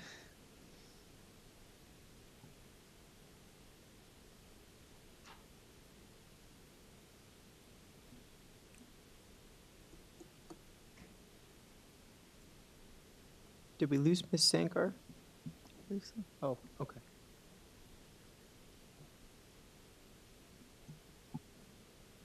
Yeah, okay. All right, I'll make a motion to approve the subject application, subject to the conditions, the recommendations noted in the community planning staff report dated February 13th, That's one. as well as the two revised diagrams dated October 28th, 2024. And there's Diagram another, 3 and 4. yes, and then there's another community planning report with recommendations from January 21st. Yeah, as well as, the second community planning report dated January 21st, 2025. Staff, have we captured that okay? Are we all right? We did, thank you very much. All right, thank you. All right, so we have a motion. Do we have a seconder? Mr. Fazeli, all in favor? That is unanimous. Your application's been approved. Thank you very much.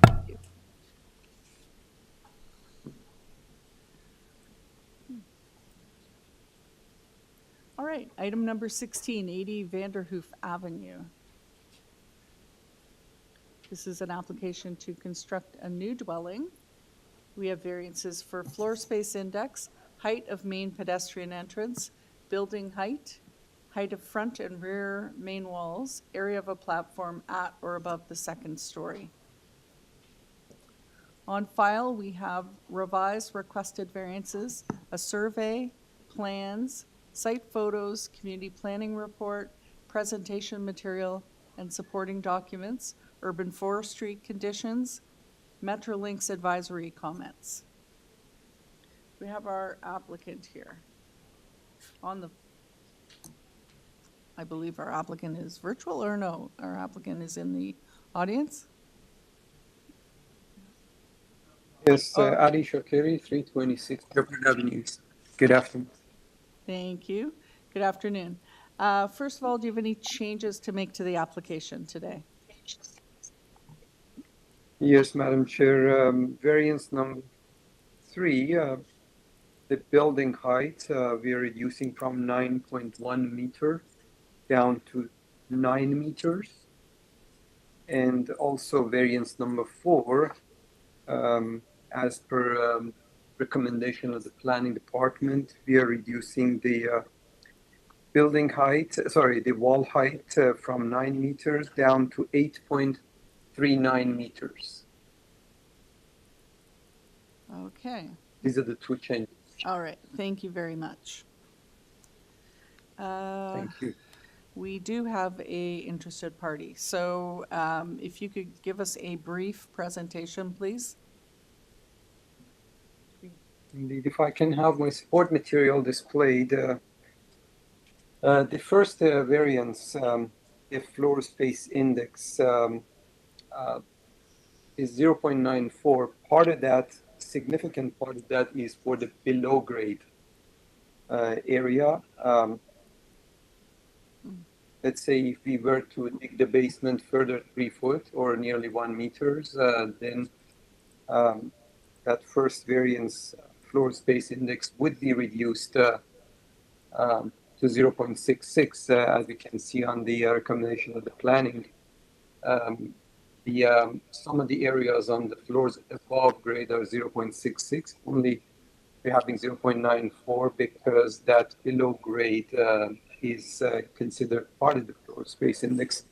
So now why we did do that is less excavation is going to be less costly. It eliminates the requirement of the shoring, which is very extensive. It also creates some hazard for the neighboring buildings. That aside, it's less environmentally invasive. If we dig less, we take less material out of site. We basically we don't need we don't need a sewer ejector. It's going to be more energy efficient. There's so many technical achievements by not digging the basement that far, and it has no impact on the building mass. So we decided to do that. And the last variance, number 5, with regards to the area of the rear platform, is also a result of that, because now the below grade level is considered the first level. So our main level, which is usually allowed to have a large rear platform or deck, is considered the second story, and that generates a variance. With regards to the building height, we're asking for a minor variance that is reviewed by the planning department. They are okay with that, and there are many precedents in the area. And the wall height, if we have a previous page actually on my support material, if you go one page back, or 2 pages basically. Go to page B, please. Yeah, this is the building as proposed, and if we were to eliminate that wall height variance, we had to basically add some mass on the side walls, as demonstrated on the next page. Can we see the next page? The highlighted mass on the side, if we add those that mass on either side of the building, then the wall height variance we're asking here is going to disappear. We no longer need that. Basically, we're asking for a variance to reduce that mass, which is not even architecturally pleasant. If we look at the next page, that is a demonstration of that mass on either side of the building. Next page, please. Next page, please.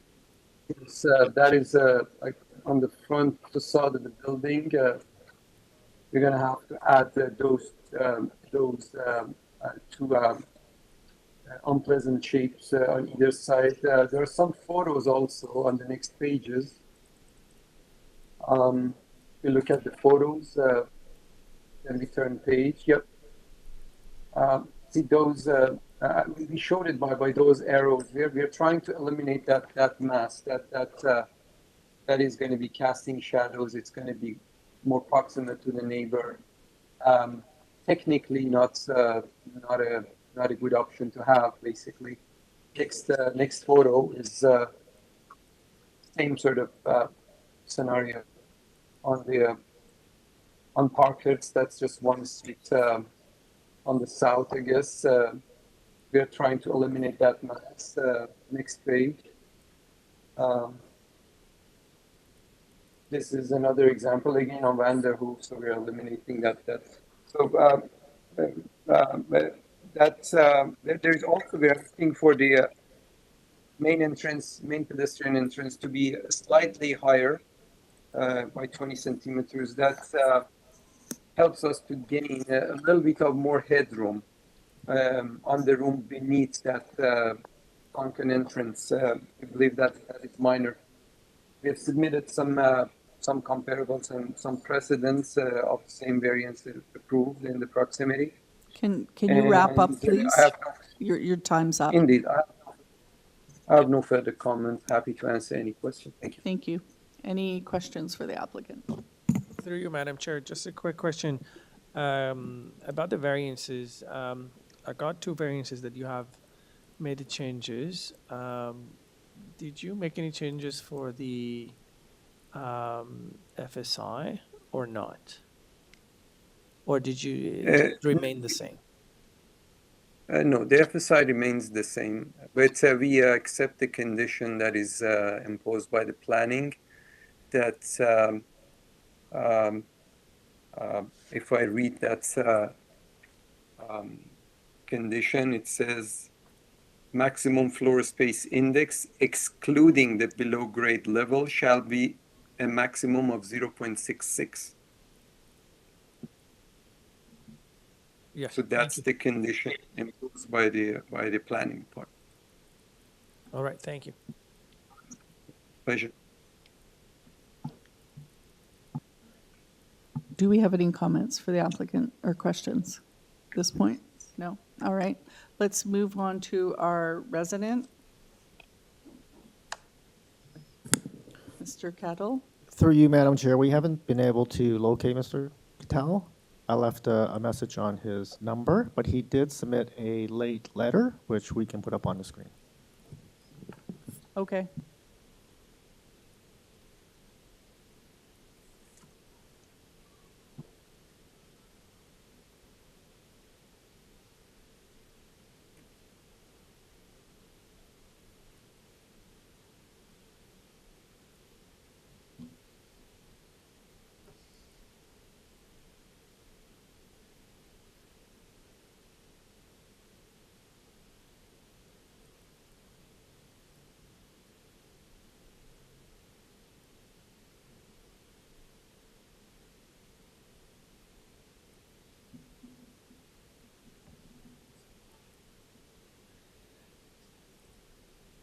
Can we scroll down to the table? Thank you.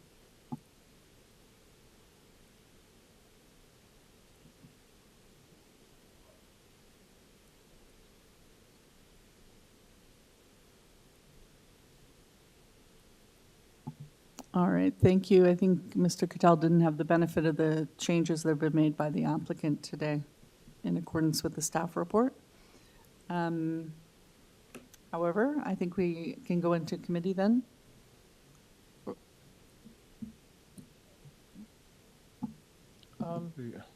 Through you, Madam Chair, if Start. is there any? Yeah, you can. No, go ahead. Yes. If there, if my colleagues have any comments, please go ahead. Otherwise, I'm okay to make a motion. So I don't see any comments. No. All right. So yes, the changes that the applicant have made, according to the recommendation of the staff report, in my opinion, satisfies the 4 test, and in that regard, I'd like to forward a motion to approve the application as amended. So I think the staff has the information, but I will repeat them. Modify variance number 4 from 9 meters to 8.39, and I believe there is another variance that the applicant changed. The variance number 3 as well. They changed it from 9.1 to 9, if I'm not mistaken. Correct. And also regarding the variance number 1, the maximum floor space index excluding the below grade level shall be a maximum 0.66. I'd like to add the conditions of the forestry number 1 and 2 as well. Thank you. Seconder? I second that. Mr. Marziari seconds that. All in favor? That's unanimous. Your application's been approved as amended. Thank you. Thank you. Thanks. All right, item 17, 204 Holmes Avenue.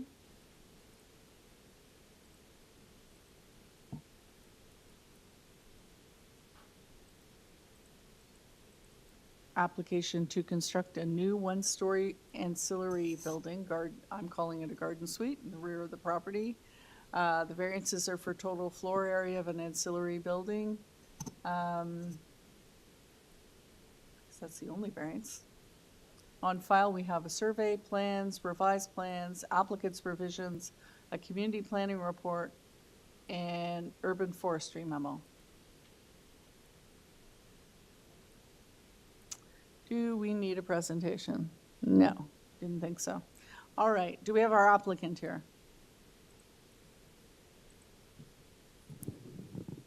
There are speakers registered.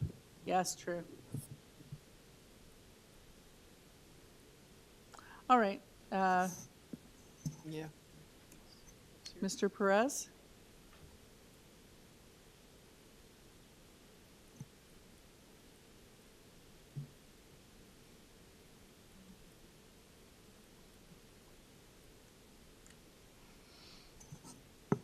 Hello, anybody there?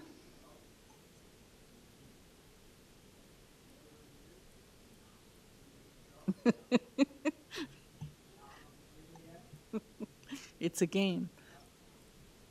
Mute, unmute.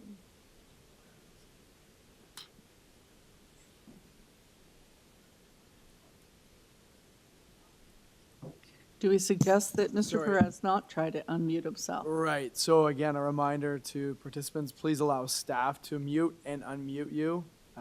We have a Mr. Eddie Perez. I will attempt to unmute again. Mm-hmm.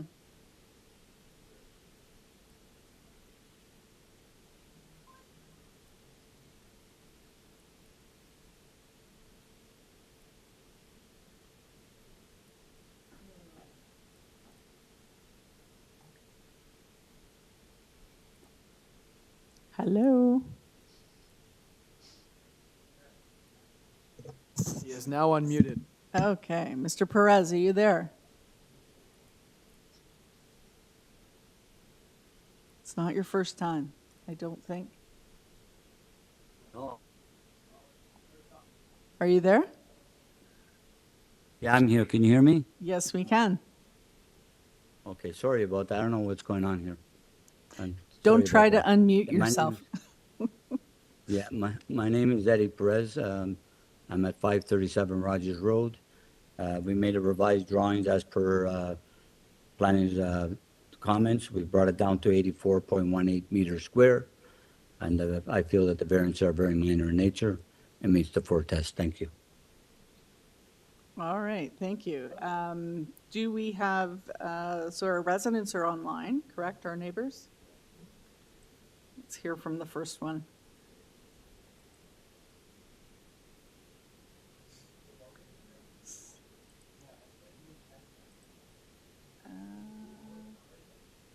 There's no change. There is no change. I think Hello? from a previous, was it? We can clarify. We need. Sorry, Mr. Perez, can you just clarify, did you say you changed the variance?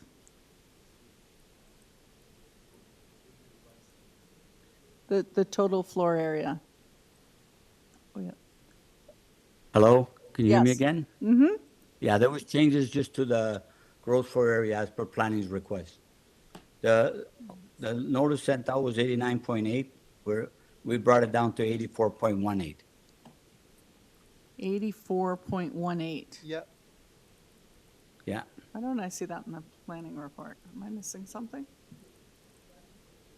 No, they just asked us for the change, and then we made it, so they were content with it. Oh, okay. They just didn't reference it in the report. They just referenced the, tying it to the site plan. Yeah, that's because we had revised the site plan, I sent it in. Okay. Mr. President, has this been documented in the revised plans, correct? This. The this- revised one, that's correct. Okay, thank you. All right. We all know what we're doing now? Yeah. Okay, let's hear from the neighbors. Hello, my name is. Can you hear me? Yes, go ahead. Name and address? Okay. Hi, hello. My name is Qi Xianghan, and I'm the representative of the 206 HOLMES Avenue, which is the east of this property. Okay. And your And comments? we would like to we would like to understand the intended use of this proposed garden suite. While we fully respect the owner's right to build, we want to highlight that the maximum allowable area for garden suite is 60 square meters. However, the property still remains at 84 square meters after the change. So allowing such exception, we think that we are potentially like affecting the residential quality of the zone area, because it make, like I said, a precedent for the other neighbors. And therefore, we believe regulations should be followed without exceeding the permitted limits. And additionally, after construction, we suggest that implementing privacy measures, such as raising the backyard fence and planting like vegetations to protect the privacy for both properties. Okay. All right, let's hear from the other neighbors before we bring the applicant back to address your comments, okay? Okay. Next neighbor. Portia, hi. Good afternoon, everyone. I'm the owner of property 207 Olive Avenue, which is diagonally behind 204 Homes. My sister also lives beside me a bit further, so I can speak on her behalf as well. We've been living in the neighborhood we've been owning these properties for 30 years. We like the environment of this community. The overall Willowdale ambience is spacious, lots of privacy, big trees. And what we're opposing here is, I understand the need for allowing garden suites because of the housing crisis, and I'm quite certain that this is going to be likely a rental unit, possibly. I also share the same concern as the prior speaker that there is a reason why they're limited to 60 square meter, and just arbitrarily allowing the variance to make it bigger. I don't think it. I think it's going to somewhat affect the area of how this place, how people enjoy their properties. And I think one of the things that I'm concerned about is, I understand that the law allows them to have a setback of as close as 4 or 5 feet away from the back fence. But with a building of this size, I think the amount of setback that's left behind was too narrow, and inevitably there will be any trees would have to be removed, I believe, or it would not be planted for sure.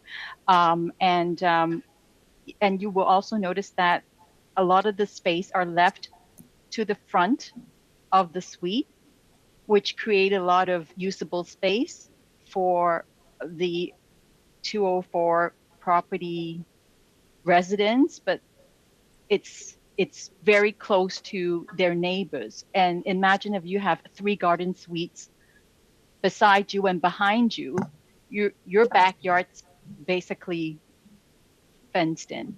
So I'm just wondering if there is an allowance of the variance in terms of the size, could they move the property further up in the middle of their backyard instead of just sticking right next to the fence? All right. Yep. Okay, we have one more resident, and then we'll let the applicant address your comments.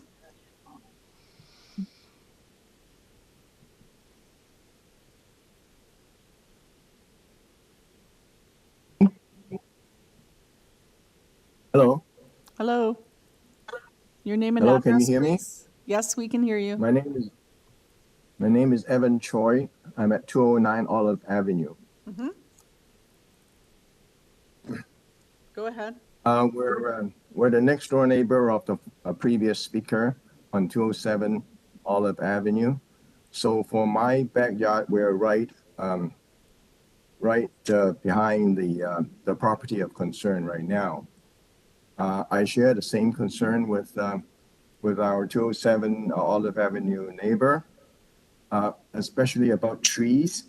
Right now, just behind the property line of 204 Homes, there are 5 pine trees. They're 5 stories high. They're huge pine trees, 5 stories high.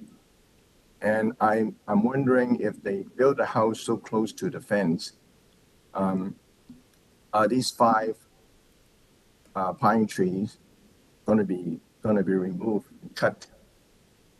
And also the drainage of our backyard property line has always been a problem. When there's a snow melting or a heavy rain, there'll be flooding in that area. So, or in between the property lines of my neighbor and backyard neighbor. So I'm wondering if the lawn is replaced by a house, by a garden suite, what would happen to the water drainage? It's going to make it worse. So I agree with my neighbor at 207 that the garden suites should be moved much closer to the existing house, and to preserve the five-story high pine trees. All right, thank you. We will bring. I also have the view go ahead. that to know what the function or the purpose of the property is going to be, a rental property or extension of the living area of the residents. Okay, are you done? Yes, I'm done. Thank you. Thank you. All right, Mr. Perez, would you like to come back and address the comments that have been raised by the residents? Hello, again, as per the comments that the neighbors made, we have no variances for rear or side yards. We have more than 7 feet from the back. And when we designed this home, this garden suite, we designed it for the owner's parents, which they need in-living nanny, so they're gonna have 2 bedrooms. And they didn't want to do it 2 stories high, which we could have done 6 meters on both floors, and it'd be a way greater impact on the neighbors, because then they would really look into everybody, all the neighbors' backyards. And if you look at the elevations that we did, because it's an older couple, we didn't even put any steps going up. Like, we didn't raise it. It's almost at grade, and it's not much higher than a regular garage. You can see it's very modest, very low, very minimal impact. If you look at the windows, they're not much higher than a fence. So it won't be looking on neighbors' properties like if you had a 2-story, 60 square meters on each. And plus, we designed the house in the front with no variances. So what we're proposing is very minor in nature, and it meets the 4 tests. If you have any questions, I'll be free to answer them. Thank you.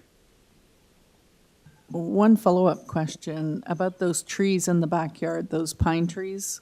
Are they on the subject property or the properties behind? Will they be retained? Yeah, they're on our property, and they should be maintained. They're not that thick, so we could put hoarding around to protect those ones.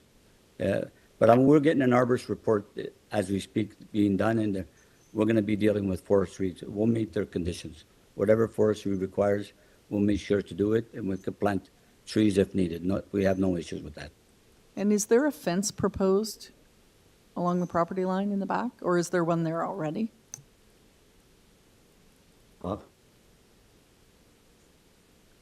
Let me see the survey. Well, it's showing a fence, but that's a boarded fence, double boarded fence. If you look at the picture, there's also a picture from, I sent pictures of trees that shows the boarded fence. So there is a pretty high fence there right now.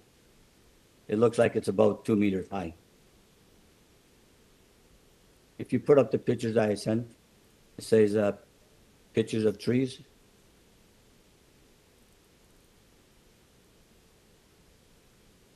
Do we have those?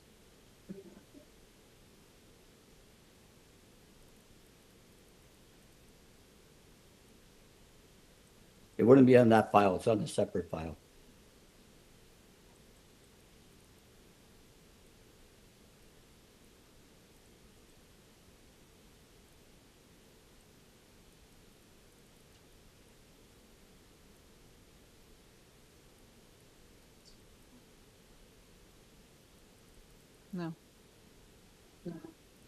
All right. But I did submit them. Look, that's okay. I'm sure you did. Yeah, they're on the website too. Okay, don't worry about it. Are we Okay, ready thank to you. go into committee? Okay. We'll go into committee now and Can make start a. it off. Sorry. I Oh, can Mr. start it off. Marziari, I'm sorry. Yeah, Go thank ahead. you, Madam Chair. I think it's, I believe it's a modest application. I would be concerned if the applicant has some more variances in regard with setback, height, and front yard landscaping, backyard landscaping. But I think overall, it's a supportable application. It's a slight increase in the livable area, so I would support that, and I'm ready to make a motion if my colleague doesn't have any further problem. I think you are free to make a motion. Okay, I make a motion to approve this application subject to urban forestry condition number 2. As amended, sorry.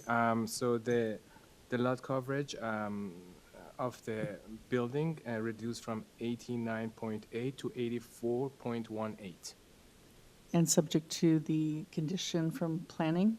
That is about correct. the. Thank you for helping me. That's okay. Yeah, with inclusion of that, yes. Okay. And That's the number forestry. All right, thank you. Do we have a seconder? Mr. Allison? All in favor? That is carried. Your application has been approved.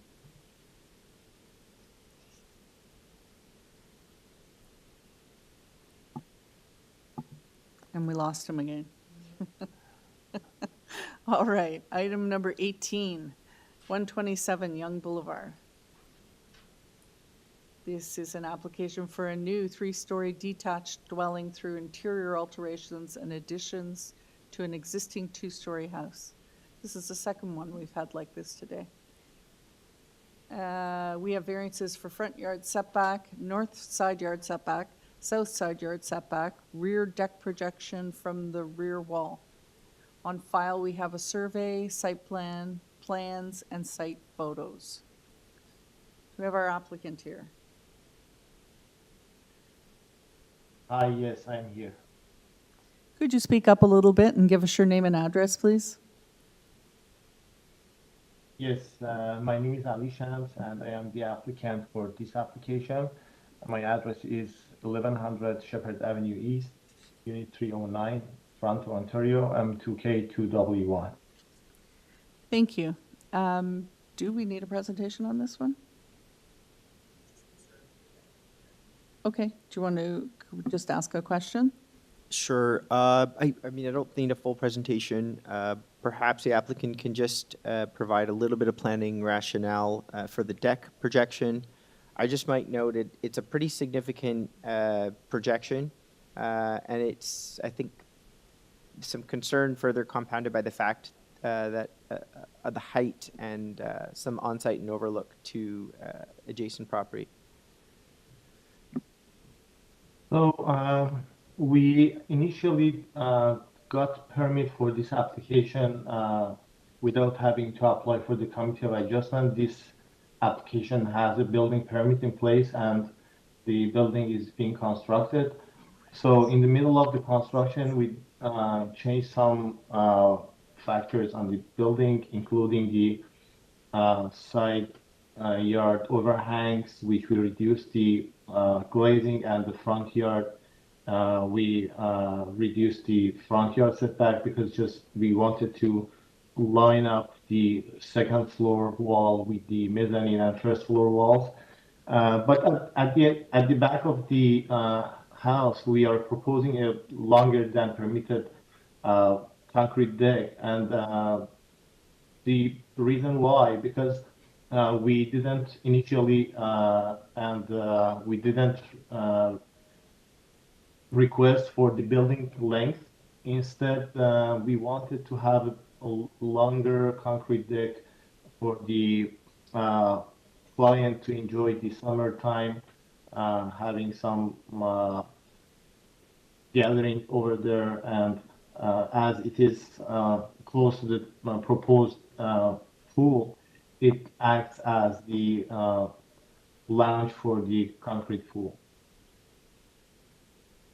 But it is precedented, and uh, I know we have done the research. It's been quite common in this area.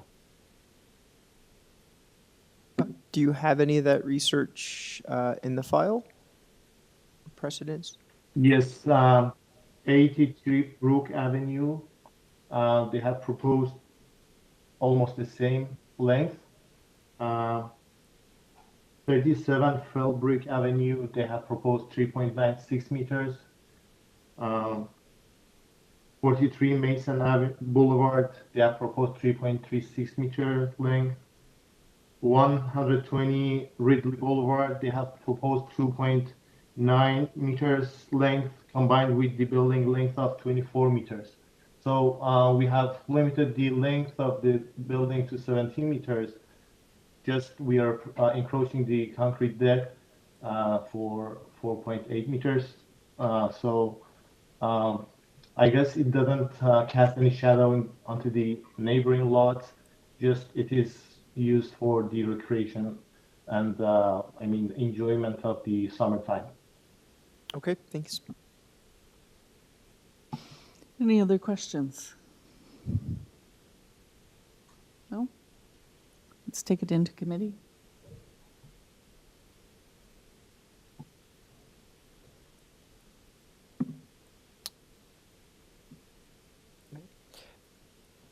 Generally, I'm okay with these. I think it's a good application. As I noted, I still have some concern with the deck projection. Some of the precedents I heard, a lot of them are around 3.5 meters at the max, which is actually sort of what I might have suggested would be the threshold here. I think if, you know, the lots are relatively deep, but they're not as deep, I think, to support that size of a platform. I also just have some concern just with respect to the fact that it creates quite a bit of overlook into the neighbor's yard, given that it's around 10 feet off the ground. So it's well above the fence level. This is something that could have been really, really easily dealt with. You know, you can have that stair, you can have a smaller deck with a stair that steps down to a larger deck. So the applicant's submission that it's, you know, sort of like a lounge area for the pool, I think that might be better suited at grade around the pool rather than elevated. I think staff also brought up some concerns with a similar application with a very large kind of elevated deck. It was deferred today. This is very similar in nature. And, you know, they're also taking some other liberties with the basement stair and all that, and I get it, but it's a lot of massing too on the back. So I would be willing to put a motion to approve the application, but with a modification to that one variance of deck projection and limit it to 3.5 meters.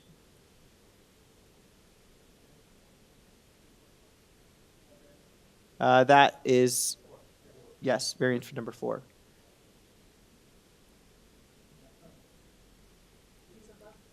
If there's no other comments from my colleagues. Go ahead.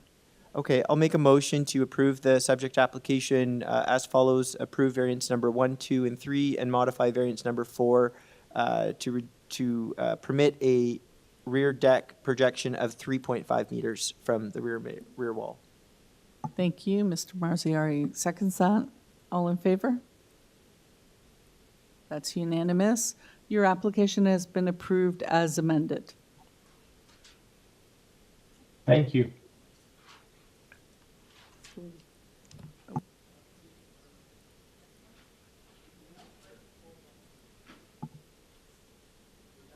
Oh, you're right. We are done. Sorry. All right, let's take a, how much time do you want?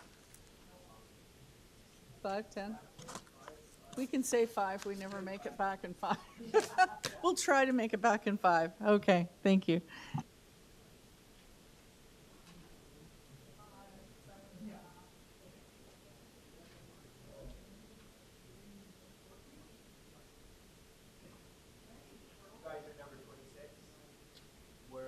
Second after the fourth. Okay.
All right, we are back. Item 19, 27 Creston Road. This is an application to construct a rear addition to an existing dwelling. We have variances for rear deck setback to the west lot line, floor space index, and setback to stable top of bank. On file, we have survey plans, arborist report, supporting material, TRCA report, ravine and natural features protection memo, and forestry. All right. Do we have our applicant? Good morning, Madam Chair. This is Bomdad Ben Baghdadi from BBA Design Studio. I'm the architect and applicant, and the address for the record is number 13 Hollyberry Trail in North York, M2N 2H5. I think there is a misunderstanding. We don't have any TRCA or ravine or top of bank, Madam Chair. Oh, I'm sorry.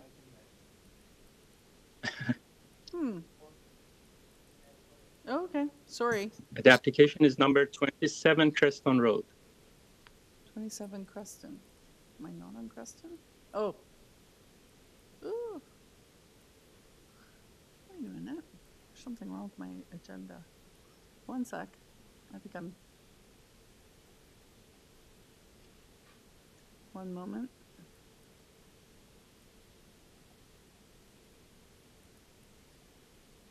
Let me go back to my bookmarks. Weird. Very weird.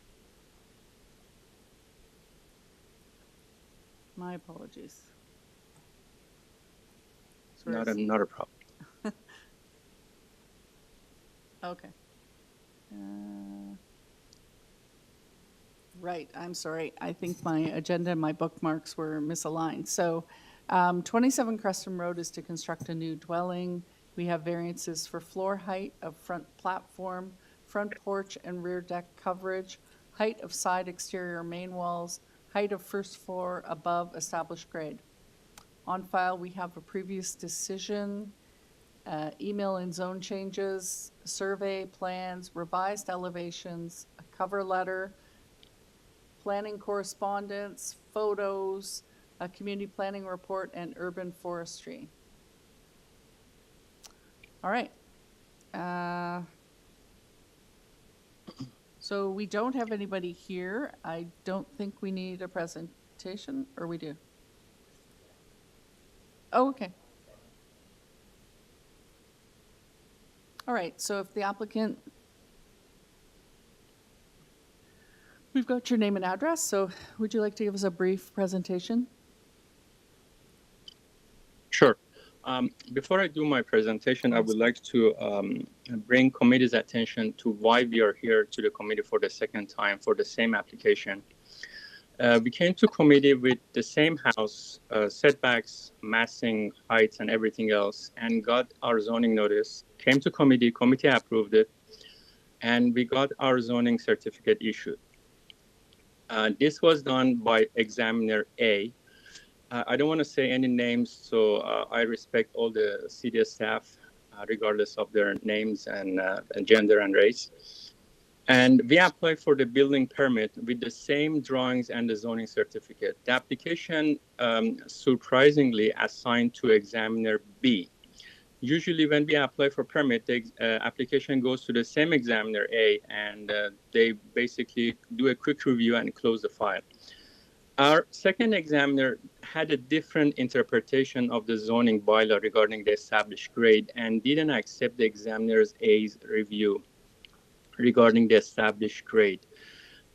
In his opinion, our established grade is much lower, and here we are today again for the same house, and because our established grade is different, we spoke with the planning staff, and although they understood all the variances that we have before you today regarding the deck and the first floor height and the deck height, and they recommended us to reduce our wall height to make it more in keeping with the neighborhood character, and we agreed. So we are amending variance number 3 regarding the wall height, we are reducing it from 8.75 to 8.53 meter to satisfy satisfy planning concern regarding our wall height variance. Everything else, as per memo, the planning memo, by this reduction, our house meets the zoning and official plan and the 4 tests. I'm happy to answer any questions. All right, thank you. I have a question. Yeah. Yep, I think we have some questions for you. Go ahead. Through you, Madam Chair, thank you. I have a question about the proposed front platform. It says significant increase in the height. Can you explain that? I understand you said the established grade definition is changed from one examiner to another examiner, but this is a big difference. What's been approved before and in front of us? It was the same. 1.3. Through you, Madam Chair, the house volume hasn't changed. The only thing that changed was the established grade. Not a single inch of the house or a brick of the house is different than the previous application. The reason we have front deck height, this deck covers the garage and our cold room. Our garage is at the minimum height, and this deck is 6 inches lower than the first floor. Usually in North York, we have 2 types of front entrances. Sometimes we see sunken foyers. We see some steps outside, some steps inside. In this case, in order to have a clean first floor and not having a sunken foyer to kind of jeopardize the flow of the ground floor, we raised our first floor. We raised our sunken foyer and the front door higher. And as a result, we have that first floor variance, because we know the first floor, if we had that door lower at 4 feet, we didn't have that variance. This is kind of a technical variance that the planning department agreed, and they have no concern with it. Did you guys follow? Maybe just a follow-up question, just for clarification. Are you saying that you did so you amended the drawing set to essentially eliminate the sunken foyer on the inside, and you put the stairs? No. But you're saying this was approved exactly as is before. And is there any copy of the previous? Usually, we get a copy of a previous committee approval or something submitted by the applicant to show. Just so that we can better understand, because to my colleague's point, we're not talking about. It looks like if you're saying that it was an as of right before, then your established grade was off by almost a meter on a previous application. I should ask actually, what is the difference in established grade between the previous submission and this one? Thank you for your question. Actually, this is the 2 different examiners' interpretation of the established grade. As we know, and I'm very sure you know, the established grade is taken at the front yard setback, and then we go 1 centimeter into each neighbor, and the grade there, we take the average, and that becomes our established grade. So there are 2 stone walls at the property line, and when we initially applied for the first application, we took the average grade of top of these stone walls, which is technically correct because the established grade is the average grade at the front yard setback 1 centimeter into the neighbor. It doesn't say what that grade is. It could be a driveway, it could be a retaining wall, it could be any natural feature or existing feature that is on the property. The second examiner didn't accept this and said, no, it has to be a grade, not a stone wall. So basically, it has to be the soil. As such, our grade is much lower now. Again, nothing changed from this application to the previous application. I'm very sure there is a link of the previous drawings that is on the committee website that maybe the staff can bring the previous drawings that so you can see. Okay, well, I have a follow-up question just concerning the platform height, the front door height, and the height of the first floor above established grade. Do you have any examples? Do you have any examples in the immediate area or in the broader neighborhood that support a variance of that magnitude? Not in the immediate neighborhood. No, I have it on Brock Street, which is very similar because I designed that house as well. And again, the first, if I had my sunken foyer, I could comply with the first floor height. The first floor height can be taken to the sunken foyer, but my main floor would be the same. Nothing would have changed. It's just my front door would be lower to create a sunken foyer. Okay. Madam Chair, if you like, we can put up the first decision from 2024. That would I be think very it's up helpful. there. Do you have it? Okay. Yeah. Do you want to see the first decision, the previous decision? It's-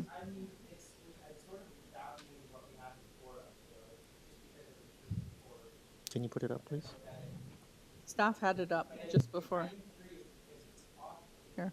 The amount that it's off is really substantial. I mean, if you're saying it's an as of right before, we're talking about a meter. It's a lot. And I can add, I've never heard of established grade being calculated based on a wall. Established grade is grade. You have to measure grade to grade. This is the first time that I hear. Yeah, I understand it. I understand the plan, like his argument in that there's they give you a very precise location of where you have to take it off of, but it doesn't. I mean, it doesn't really follow. I mean, what if you have a pole, a hydro pole there? Does it mean your established grade is 10 feet in the air? There has to be some sort of reason.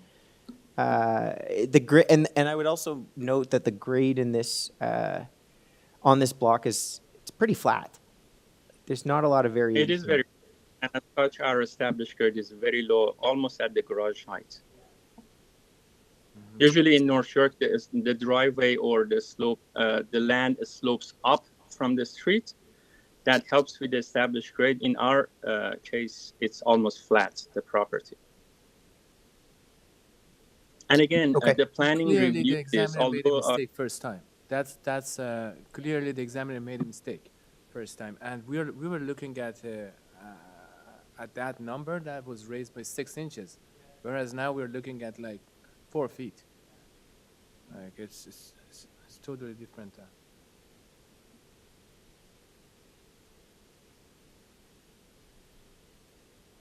Sir, just if I may just ask, you said that there was one example in the broader neighborhood that you project you worked on. What's the address? It's number 5 Brooks. 5 Brooks. Okay, thank you. No further questions. Any other questions?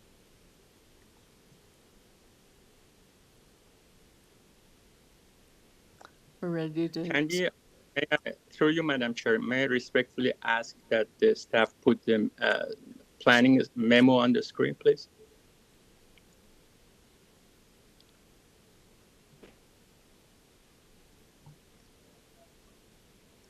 I think it's the planning correspondence he's looking for. No, planning memo, actually. It's a 2-page memo that the planning department report? sent. Okay. Yeah. So at the bottom of page 1, as you can see, it says staff are of the opinion the proposal as modified, which we are reducing the wall height, meets the intent of the official plan and the zoning bylaw and is minor in nature and considered appropriate development of this land.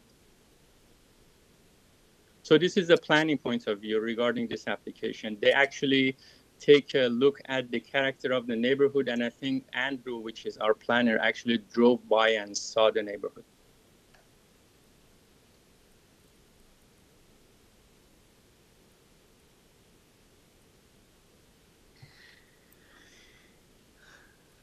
Are we ready for committee?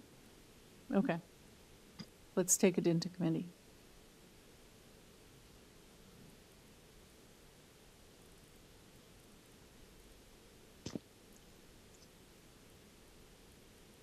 wants to take a crack at it.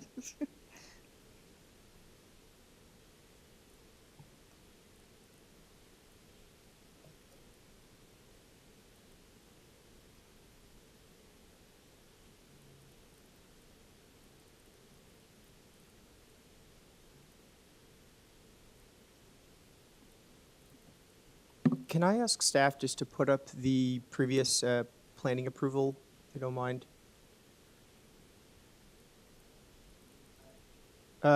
Sorry, the decision. Oh. Thank you, thank you.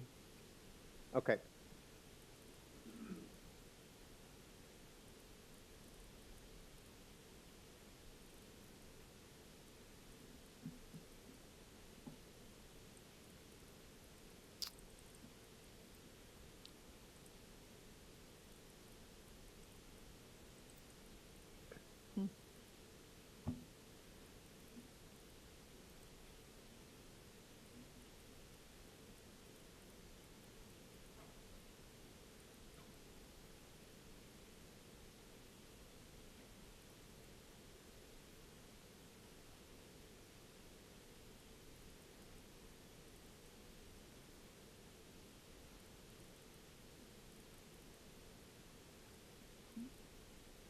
So we approved, for main pedestrian entrance, we approved 1.51 meters.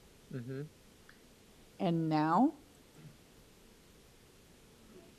2.158 to regularize what we approved at what we thought was 1.5. It's really high. It's a lot of stairs. I'll just note, I was not on the previous hearing. I think initially, regardless of the variances, I'm looking at an entrance to a home that is at the second floor. I don't think we've had discussions about pedestrian height entrance. This is the most extreme I've seen, right?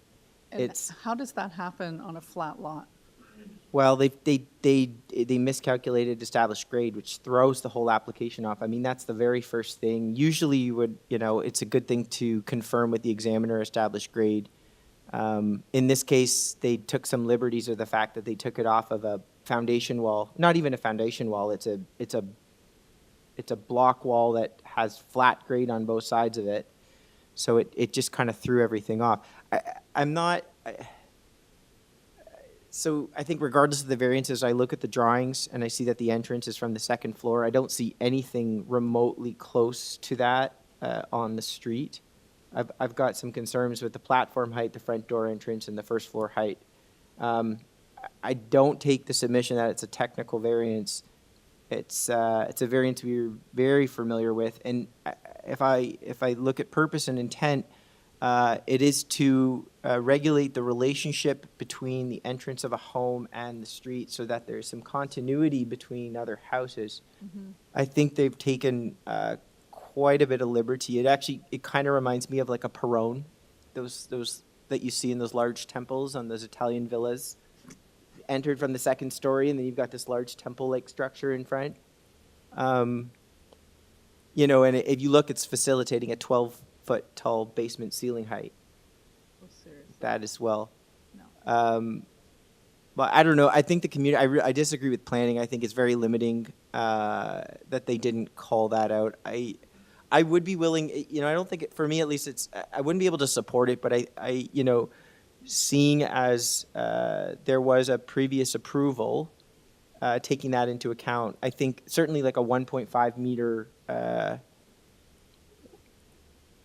1.51 meter height would be certainly a lot more palatable. Anything, I see the number 2 and I'm like, my head's spinning a little. Yeah, I would agree. From it, So those are my thoughts. I think there were 3 variances that are all relating to that one condition. It's the platform height, the 2.158 meters, variance number 1, variance number 2, variance number 4. I'm very happy to see the modification made to variance number 3. I did have concern with that, but given the discussions with staff and the modification made, I'm able to support that. I don't know if my colleagues have any other I comments? agree with you. Variance number one, it's not supportable for me. I think it's totally disconnection from the street. It's really ugly streetscape. I don't see any precedent. All the houses are like sitting on the ground with few steps up. I cannot support variance number one. I don't have a problem with the other variances. First floor can stay up high, but I think the connection between the entrance and the street is really important, and I'm surprised that the planning didn't catch that. I'm very surprised that planning didn't say anything about that. Maybe because of what happened with the examiner providing a notice and committee and all that, but the onus is on the applicant to make sure that the information they're submitting to the city is correct. Right. So, All right, how about a motion? all right. I'm just looking at the modifications. I'm looking at the previous approval. It looks like with respect to variance number one, we approved a variance, a platform height of 1.36 meters. The main pedestrian height entrance, 1.51 meters.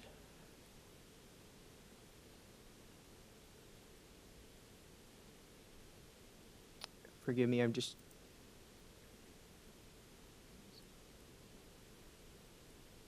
Do we have one on the previous decision for first floor above established grade? I'm taking the applicant's word that the drawings haven't changed, so I presume the difference in.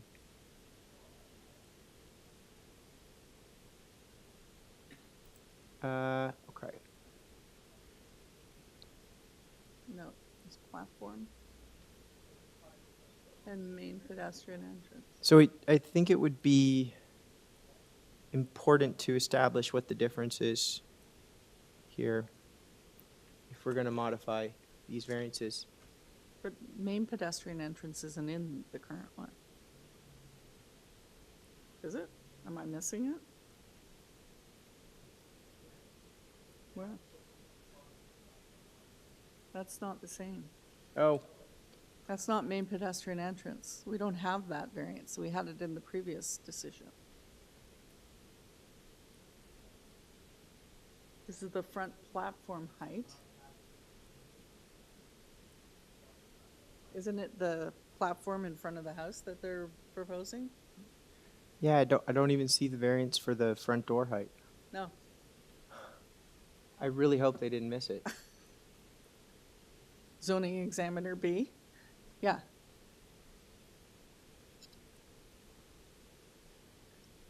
So it's the height of the first floor above established grade.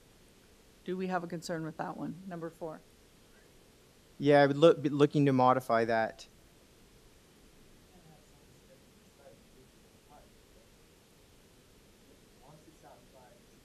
Yeah, I mean, look, I think given the amount of modification, I'm inclined to either refuse or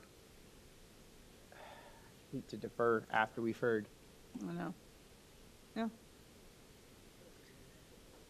But it still seems like there's some ambiguity. Yeah. Like why is there no main pedestrian front entrance variance now? And there was before, and it's a worse situation now. Does it make sense? Yeah. It's also kind of creating that whole porch structure on the front, variance number 2 with respect to these structures, right? This large stair structure on the front of the house.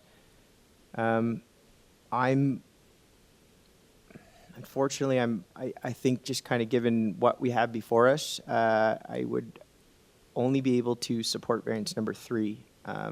The stair situation, the front door entrance needs to be reworked. As a reminder, you're not redesigning the house. Yeah. You've heard the entire presentation evidence. Yeah. At this point. I would agree. It's also not your job to determine if there are missing variances. Right. You're adjudicating the variances in front of you only. All right. To my colleagues, can I put a motion forward? Okay. I'll make a motion to approve the application in part, refuse variance number 1, refuse variance number 2, approve variance number 3 as modified, and that is 8.75 meters being reduced to 8.53 meters and refuse variance number 4. That's my motion. I also see urban forestry. Urban forestry number 3. Okay. All right. Seconder? That's correct.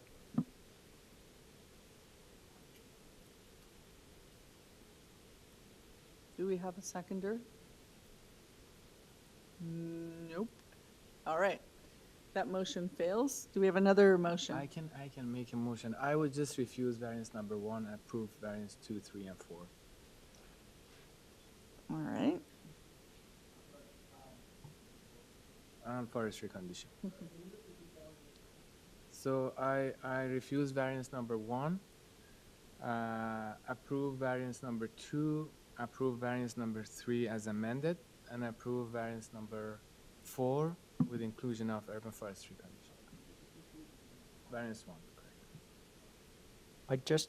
If I may, I'm wondering if variance number 4 is just a variation of the front door I understand height. that, but they may have some steps inside and get to that height, so I don't want to get into their plan, but I don't have problem with first floor height, because we see that first floor height when they have like some foyer with steps inside, so it's common. I think what it would produce is you're going to have stairs all the way up to that level with the door. You wouldn't have a platform, but you could have a staircase all the way up to the second story, and then the door opening on the second story. You wouldn't. I think to the applicant's submission, he noted that he could sink the lobby, and that would they would consider that first floor height. That would be that is correct. Yes, that is correct. So the lower first floor would be the first floor then. The entrance where the front door opens. So we're talking about front door height. That Correct, yes. if we're if that's similar to main pedestrian entrance height, we're looking at 2.31 meters. Yeah. Do I hear an amendment? We might have an amendment. An amendment? It was, Amendment, we did previously approve at 1.51 meters, the main pedestrian height entrance. But we don't have that variance in front of us. No, I'm just saying the number, No, we don't 1.51 meters at these would, variances. So I would revise my motion to reject variance number 1 and 4, approve variance 2, and also approve variance number 3 as amended, and inclusion of urban forestry condition. 1 and 4.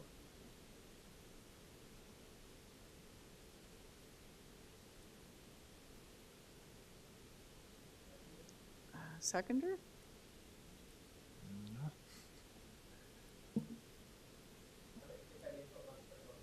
okay, I'm going to put one more motion, see where it goes. So we don't have a seconder for that motion. It fails. Okay. Fails. Okay. Next. I'm making a motion to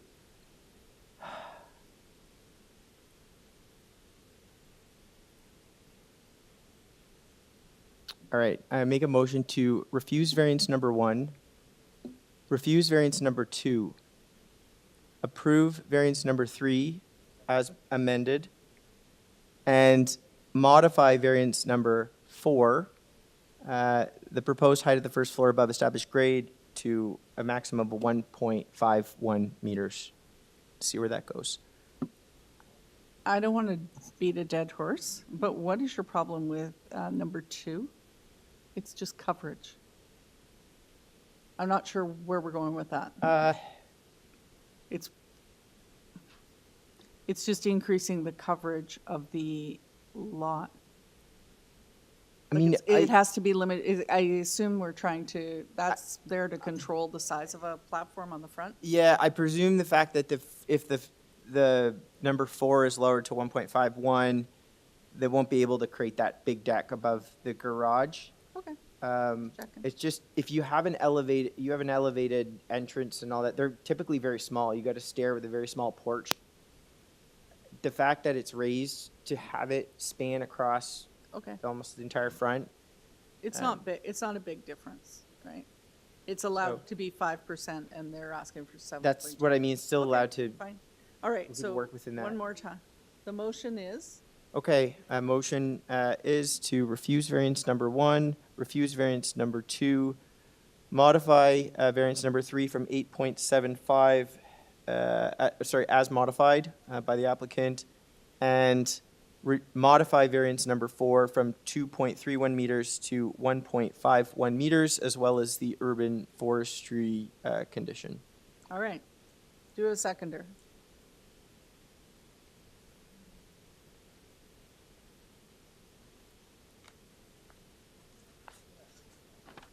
Mr. Fazeli seconds it. All those in favor? No. And Two. Mr. Margeri opposed. All right, so we have 3. No, I'm in favor. So that is unanimous and carried, and your application is approved as amended. All right, Thank you. you're welcome. Okay, application number 20, 199 Connaught Avenue. This is a new dwelling with a second suite. We have variances for height of side exterior main walls, number of stories, lot coverage, front yard landscaping percentage, area of a platform at or above the second story, encroachment, front stair width and encroachment of an architectural feature. On file, we have a survey, plans, revised plans, Feb. 5th, a presentation, 1 letter of support from 203 Connaught, and 1 letter of objection from 18 Manadon Drive. And we have a late community planning report. All right, we have our applicants here with us. Good evening, Madam Chair. Arjang Behesh from Homeland at 49 Wycliffe Crescent. Thank you very much. We don't have anybody here to speak to this item. Do we, first of all, any changes to the application? No changes, ma'am. Okay. Could we have the community planning report up on the screen? I can't remember because it was late, I don't have it in my package. Okay. Have you read the community planning report? Yes, I have. There's actually 2 planning reports. The first one mentioned the privacy screen incorrectly at the south side, I believe, at the side facing our backyard. And it was later, after we had a conversation with them, it was later changed to the side of the neighbor, the west side. So if there is a privacy screen, it should be at the west side of the deck. Although I would like to mention that a lot of the times, actually, Mr. Alliston has mentioned that point that a privacy screen would look as if it's a continuation of the main wall and sort of increase the massing of that area. And it's important to note that we actually have a written letter of support from that very neighbor who's on the side without, before any kind of mention of a privacy screen. So if you would like to not include the privacy screen, that would be all right too. Okay. I don't think we need a presentation, so does anyone have questions of the I applicant? just have a quick question. Mr. Marziari? If you are to approve this application, are you okay, since you have soft yard landscaping at the front, are you okay to do permeable pavers? Yes, sir, we are. Yeah. All right. I think It's not soft yard landscaping, it's the overall landscaping. The green space actually conforms with the bylaw, right? Yes.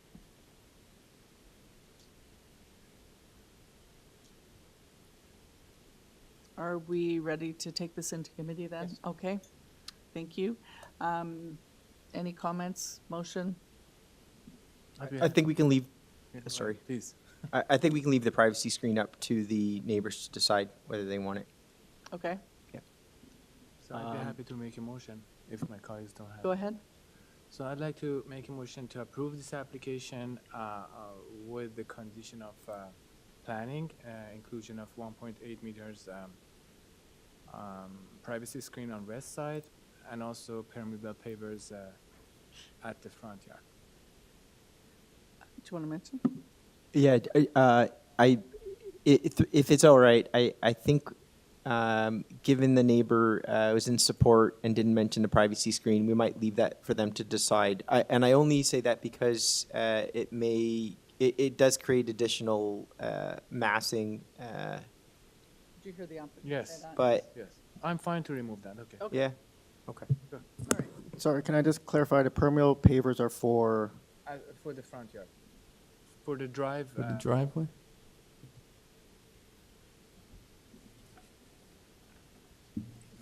I think just the drive. For the driveway portion of the front yard. Yes. All right. Do we have a seconder? Yeah, I'll second that. Mr. Allison seconds it. All in favor? That's unanimous. Your application's approved. Thank you, Madam Chair. Thank you to the for your panel. patience. Thank you to committee staff. Thanks. All right, moving right along. Item 21, 260 Old Forest Hill Road.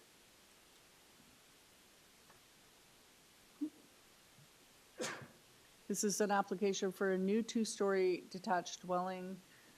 We have variances for height of east and west side main walls and rear main wall height.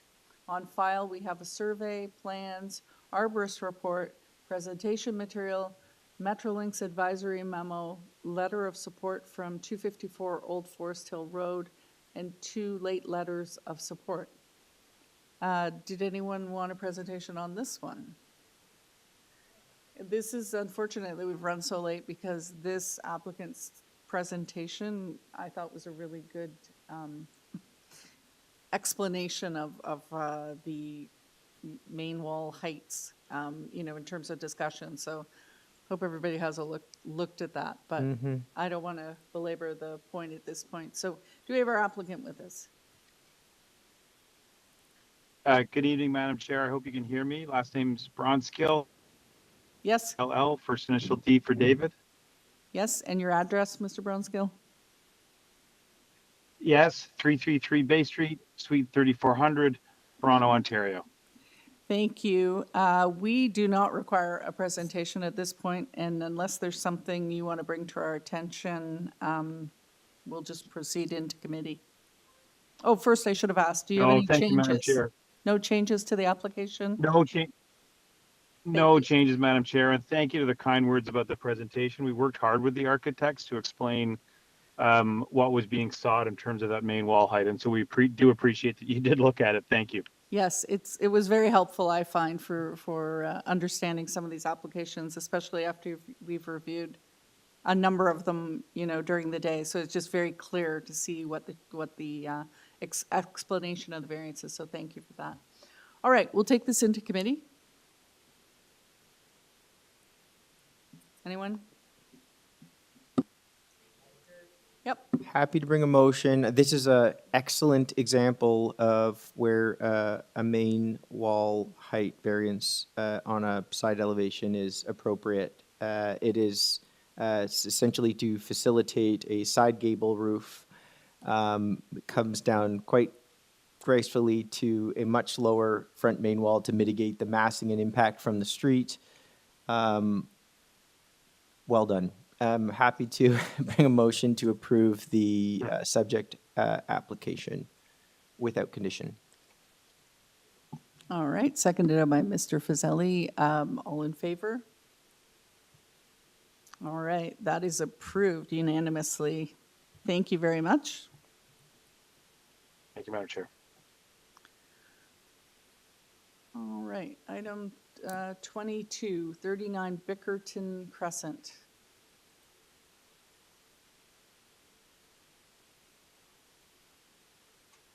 This is a new two-story dwelling. We have variances for rear yard setback, rear yard platform encroachment, vehicle access to a parking space, lot coverage, and west side yard setback.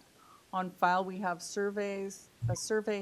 plans, revised plans, site photos, a community planning report, and a letter of concern from 41 Bickerton Crescent.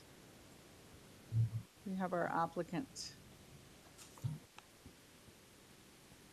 Hi, yeah. Hi, it's Helen from Lattice Limited, located at 160 East Beaver Creek Road, representing the owner of 39 Bickerton Crescent. Thank you. And first of all, do you have any changes to make to the application? Yes, the minor variance of number 4 from 35% to 34%.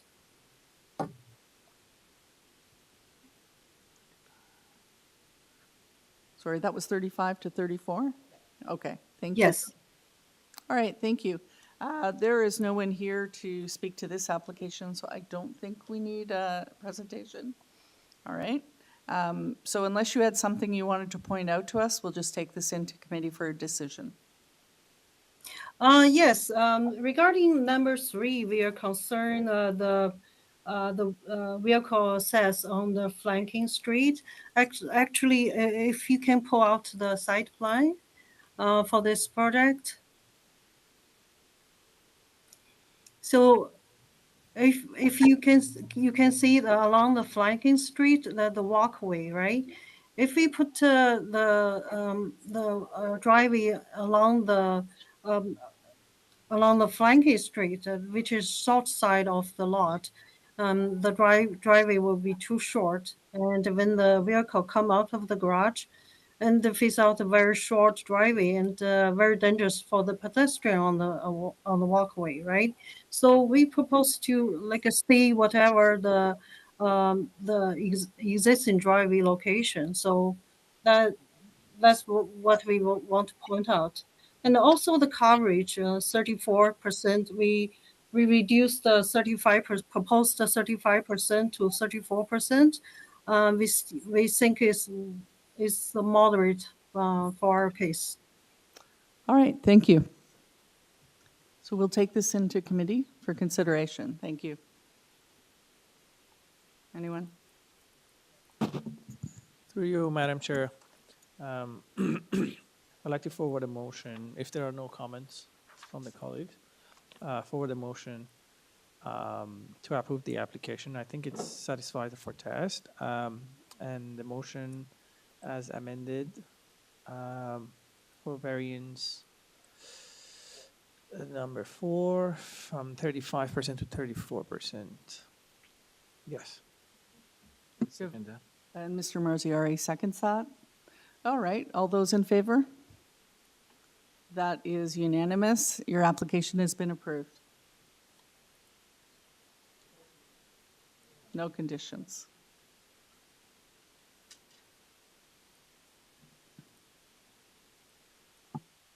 All right, item number 23, 19 PAPERBIRCH Drive. This is an application for a new 2-story dwelling. We have variances for front yard setback and lot coverage. On file, we have a survey, plans, tree plan, TPPR permit, arborist report, letter of support from 61 PAPERBIRCH Drive, and a late letter of objection. Do we have the applicant with us? Yes, Madam Chair, my name is Saban Mithno from QBS Architects, 14 Crofton Road, Toronto, Ontario. Thank you. Do you have any changes to make to the application today? No, Madam Chair, we have no changes to make. Okay, great, thank you. We don't have any residents here to speak to the item, so unless you have anything you want to point out to us, we'll just take it into committee for a decision. Yeah, absolutely. The only letter of objection from one of the neighbors that did not mention the address, she did not actually object onto the design. Her objection was the tree. And in fact, the tree that was removed, the client obtained a permit to remove this tree because it was in danger. So, and we have supplied the permit to remove this tree. That's the only comment I would like to mention. And the reason why there is an elevator in the house is the homeowner has mobility issues. This is why you see the house is very close to the ground, actually. And we tried to make most of the hallways and everything wide enough. Family member will be if needed, residing in the basement. Okay. Sorry, that's a presentation. That's okay. All right, thank you. Let's take this into committee. Yeah, go ahead. Oh, sorry. Before we go to committee, we have a question for the applicant. Through you, Madam Chair, just wanted to ask if the applicant has a similar kind of regarding variance number 1, if there are any similar examples in within the neighborhood, immediate neighborhood.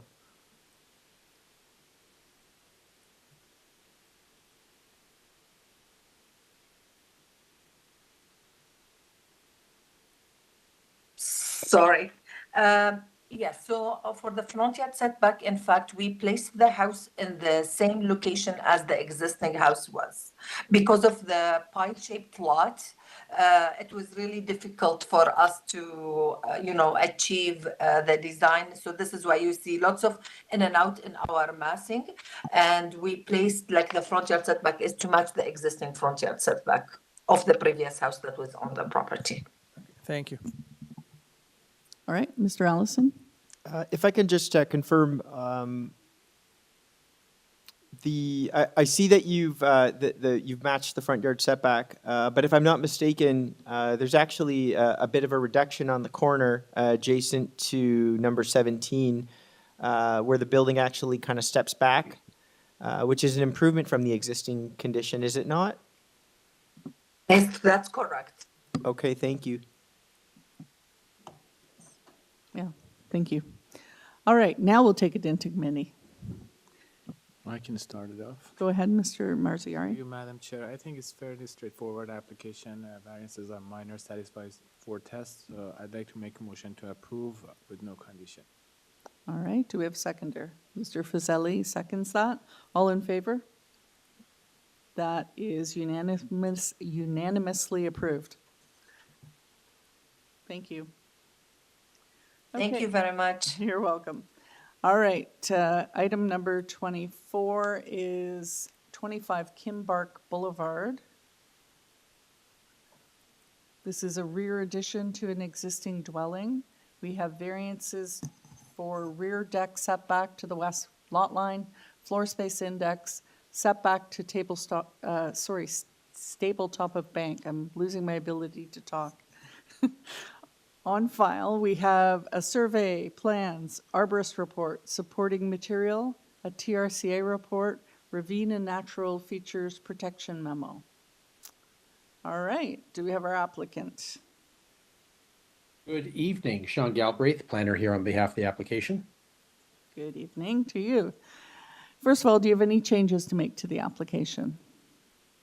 No, not at this time. Okay. We're happy to see that we're happy to have worked with TRCA and ravines to ensure they have no concerns, and the urban forestry condition we have no concerns with. All right, great. I will also tell you good graphics. Thank you for your supporting graphics. I found it helpful to evaluate the application. You're very welcome. All right, are we ready to take this into committee? Okay, unless there's anything you would like to point out, we'll take it into committee for a decision. No, I think it's a fairly straightforward application. Okay, thank you. All right, Yeah. panel, Yes, through you, Madam Chair. If there are no comments from the colleague, I'm ready to make a motion. go ahead. I believe it is a straightforward application. It satisfies the four tests, in my opinion. So for that reason, I'd like to forward a motion to approve the application with the condition of ravine number 1. All right. I second that. Seconder, Mr. Marziari, all in favor? That's unanimous. The application has been approved.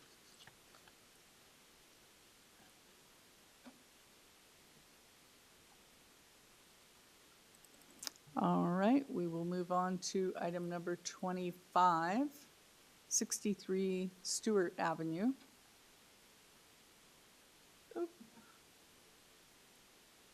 Good evening, depending. My name is Nicole Parr. I'm at 22 Blueport Drive, Toronto, Ontario, M3H4W2.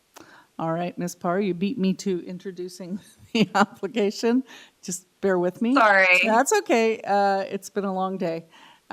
This is an application for a new dwelling, previously approved August 29th, 24.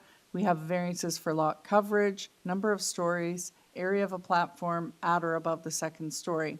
On file, we have the previous decision, survey, plans, arborist report, a community planning report, a letter of objection from 55 Stewart Avenue.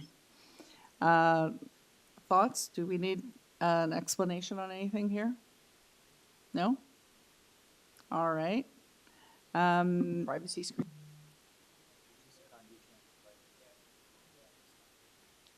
Okay.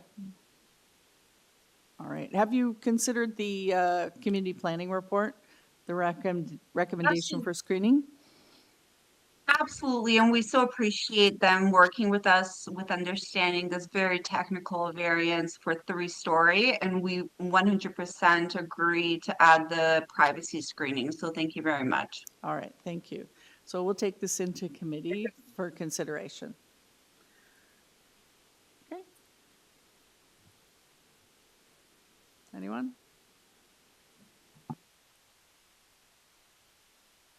Sure, I can put forward an application through you, Madam Chair. I think it's another straightforward application, so satisfies the 4 tests. So I'd like to make a motion to approve this application with inclusion of the planning staff recommendation of 5 foot or 1.5 meter height opaque screen on both east and west. And from the deck floor.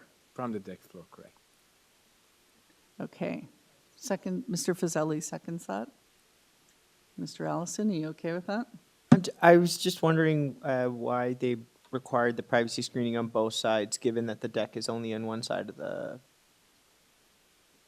Like, there's a substantial setback on the. I understand the neighbor side, but does that make sense to provide on both sides? You are right. I think there's no point in putting it on the east side because they have the walkout on this. Exactly. There's a pretty good setback there. Yeah, I would just include on the west side then. On the west side? Yeah. Yeah, I just want to confirm, it is the west side? Just the west side, yeah. Thank you. Yeah.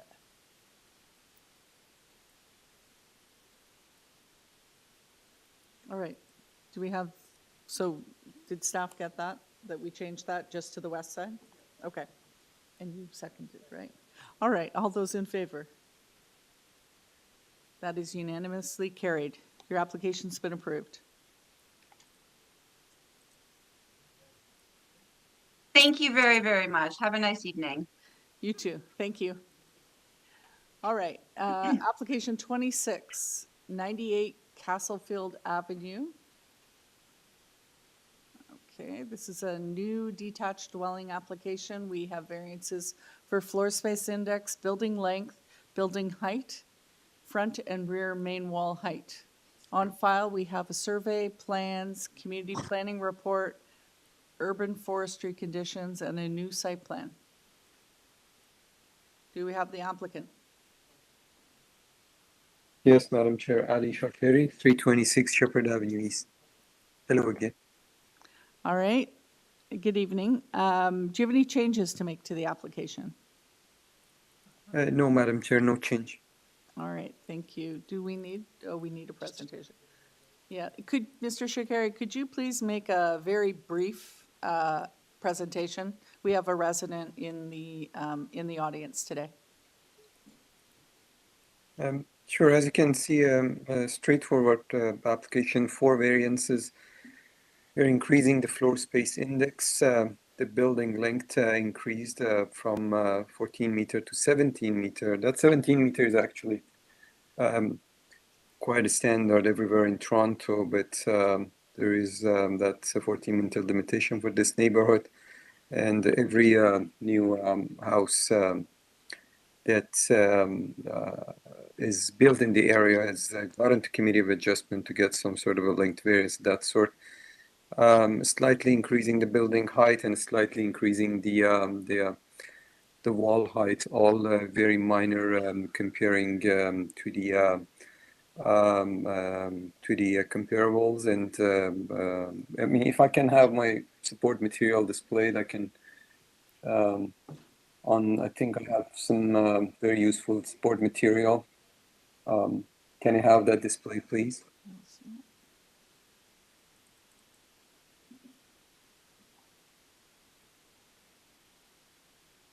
Yes, this is the site plan. The thick black line is the proposed house. I highlighted the 2 neighboring buildings.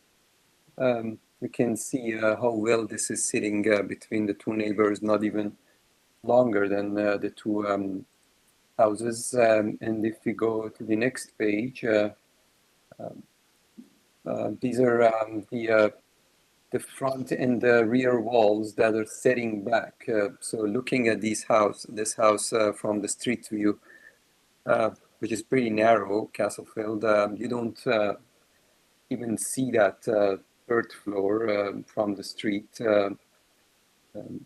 Same on the back side, we have that setback. Next page, please.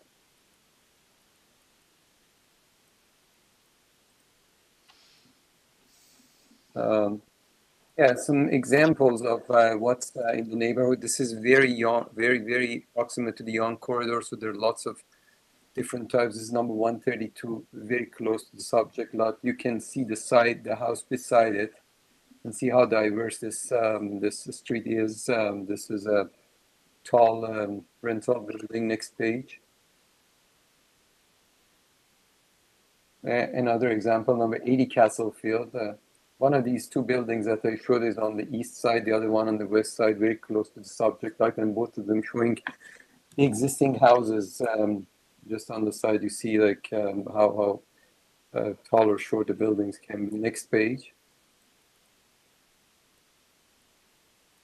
Yeah, this is an example of a new house. What it shows, you can clearly see that third floor mass, and also you can see how close this is to the tall building that is on the Yonge Street. If we go to the next pages, there are some comparables. If we see the next page, for example, this is number 56 Castlefield. You can see the building length. We're asking for 17 meters. They have up to 20 meters. Perhaps we could ask for the same thing, given how long the neighbors are. We don't need that much.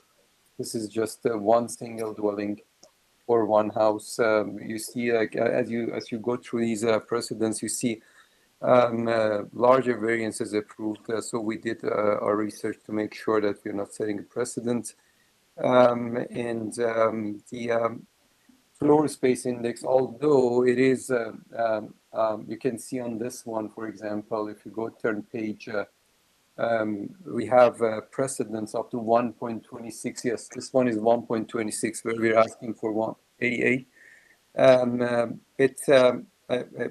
You're well aware that these days that floor space index doesn't really matter if we have a rental unit or if it's a fourplex. That floor space index is basically not a requirement and not a limitation. That's all from my side. Happy to answer any question. Thank you. Thank you. Does anyone from the panel have any questions? No? Okay, so we have a resident here with us. Please state your name and address, sir. My name is Ted Witz, LISS. Okay. 96 Castlefield Avenue, the house directly east of the proposed house. Thank you. So, First of all, I support the house 100%. I think it would be a great addition to the neighborhood. I like the architecture of it. I'm not quite sure about the balcony. Pardon me, Madam Chair, I cannot. oh, sorry. Oh, there's a button just below. Go. Is that better? Yeah. Okay, sorry.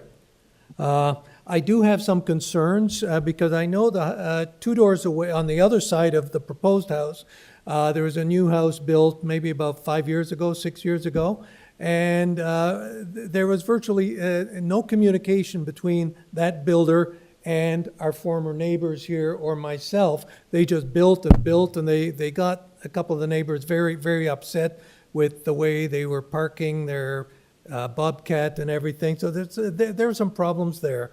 I just want to make sure that the builder will communicate with us, the neighbors, me especially, being this close to the property line, and to make sure we coordinate.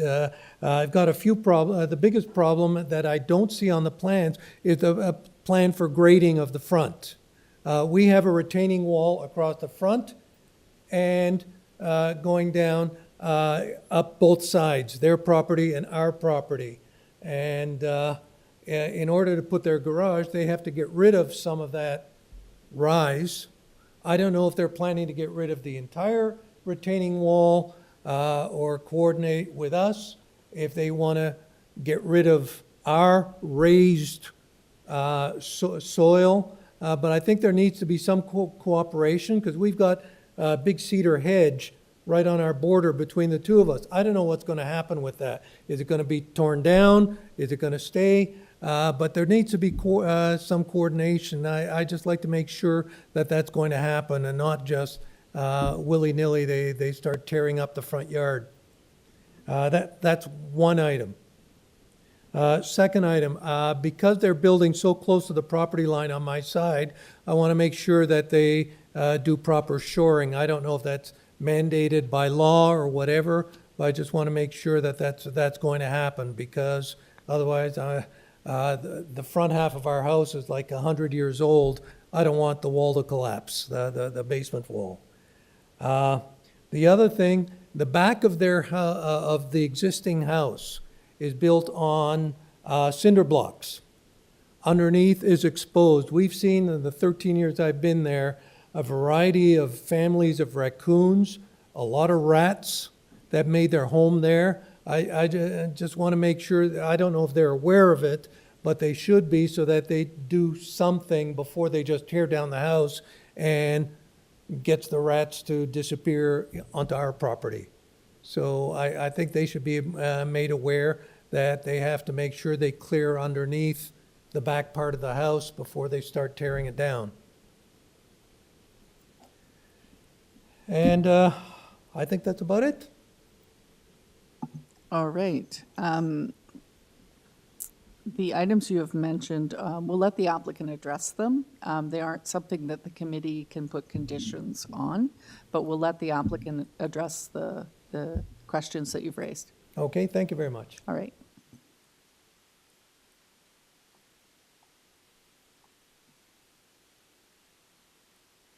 Mr. Shakari? Yes, I just unmuted myself. Sorry, I couldn't hear the opening remarks of the gentleman. I'm wondering which address is he speaking on behalf of? You missed the most important part of my opening remarks. I'm 100% behind the building of your house. So I hope we'll be good neighbors, and I hope that you'll be working with me to make sure that we coordinate, especially on the front landscaping. And I think he just wanted to know your address. Oh, my address, 96 CASTLEFIELD. I'm just to the east. Okay, thank you very much. You're My welcome. apology for not hearing you, because I think your mic was off, but I apologize for that. No problem. I don't see Madam Chair, any sorry, we have a caller on there. We have a remote caller. Hold up. Okay, Mr. Shakari, hold on, time out. We have another caller online. Go ahead.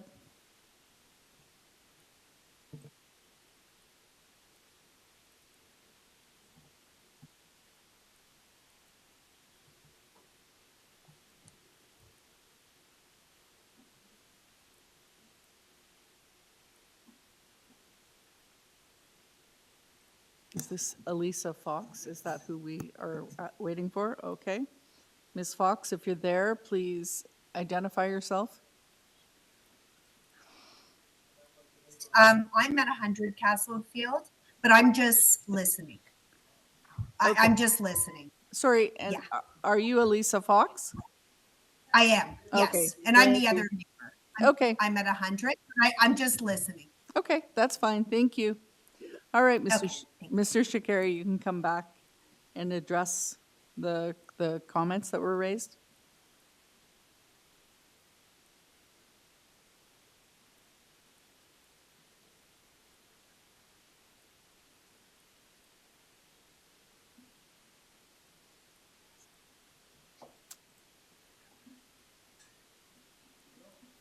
He was just here. Sorry, do you hear me? I apologize. Yes, that's okay. Hello. So I don't think if there was any comment that had a planning merit, but with regards to the parking or the builder communication issues, such as there is bylaw enforcement. It's the mandate actually of I think any any builder with good practice manner to respect the rules. And of course, I cannot really guarantee on their behalf on the person that is going to build, but I know this client and I know they are very considerate. Not sure which builder they're going to hire for that. The grading plan and issues such as they will be dealt with at the time of building permits. There are certain rules that we have to follow, and grading plan is going to be prepared by qualified individuals. The shoring might be a requirement. We don't know at this point, but if the depth of excavation exceeds certain limits, and that would be the examination of the structural engineer. They would introduce shoring. Of course, they have to be anyone building in this neighborhoods with tiny lots should be very, very careful about those matters. But again, not related to planning, and I don't believe it's a concern of this committee. The retaining wall, it was mentioned from our neighbor on the east side. I'm not quite sure if there is any retaining wall on the east side per se, but what I can tell is that the east side of the property is going to be untouched because the driveway, the proposed driveway is going to be on the west side, and no one is allowed to basically alter or make any change to his side of the property. I mean, whatever is proposed is only within the subject property, not inside of our neighbor's property. I'm happy to answer any question. Thank you. All right. Did you hear the question about the rodents? I'm sure it's not something you can really answer. Did you hear the question about raccoons and rats? Well, I'm not quite sure what that is, Madam Chair, and I don't see any planning merit on that. No. But I will bring that to my client's attention. Okay, that would be appreciated. My pleasure. Quick question. Yes. Yeah. For the question for the applicant, is there any objection? I understand planning was asking to tie substantially in accordance with the front and rear elevation. Any objection to tying it to the side elevations as well, specifically the height-related variances? No, Mr. Allison, we have no objection. By all means, we are accepting that condition. All right, thank you. Sir, you've had your time. I'm sorry, I had one counter comment to that.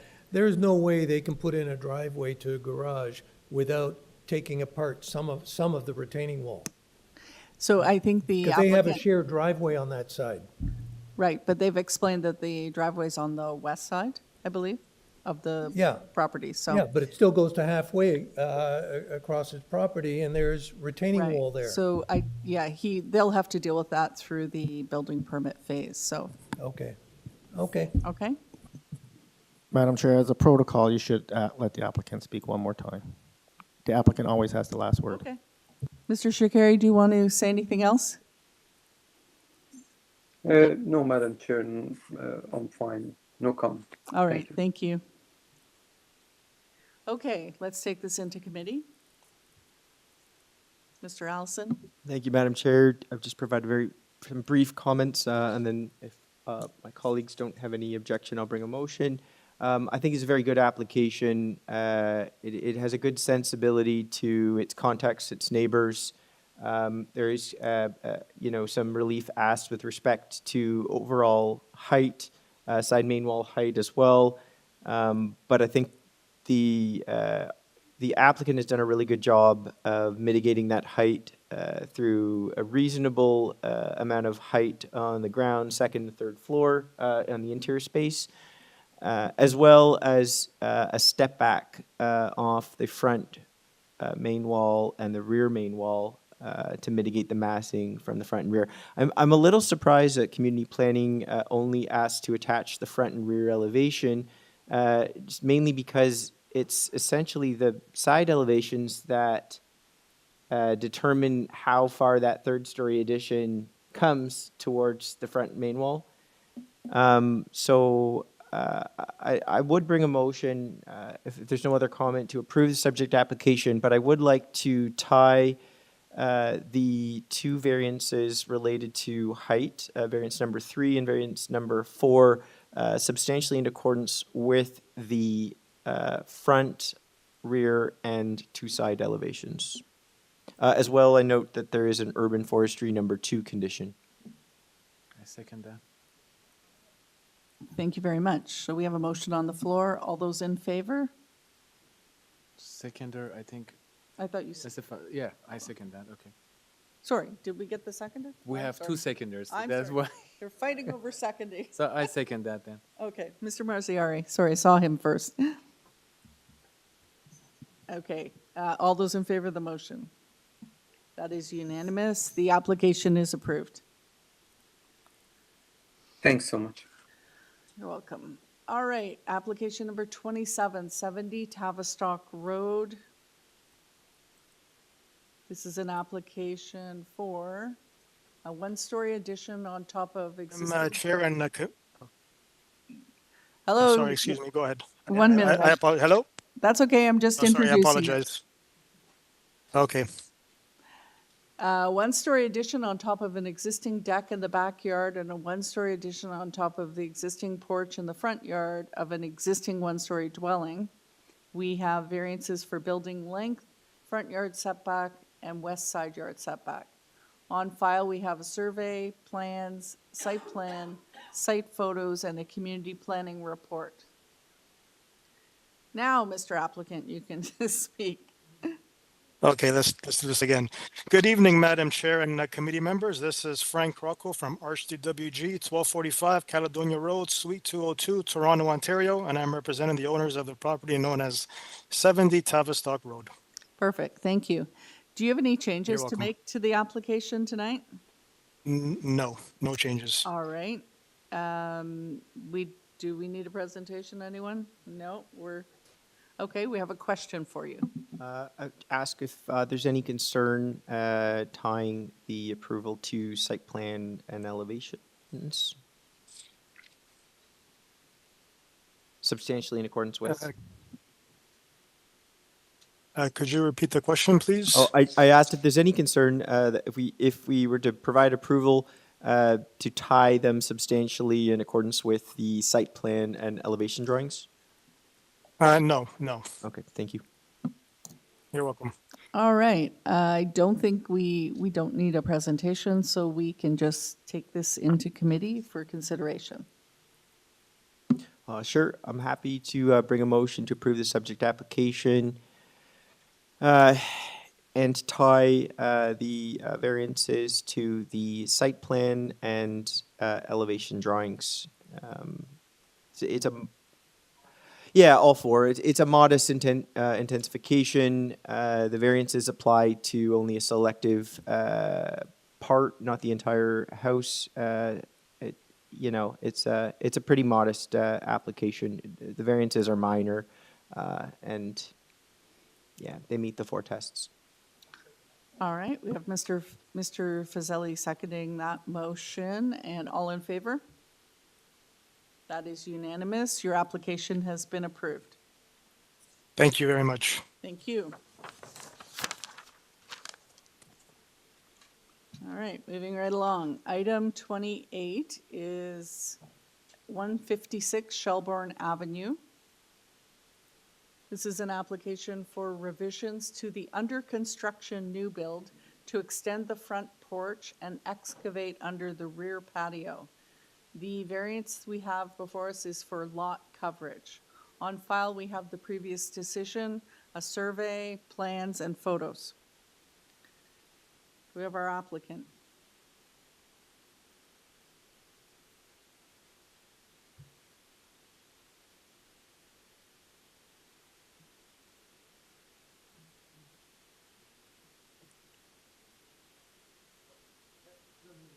Ms. Ifra?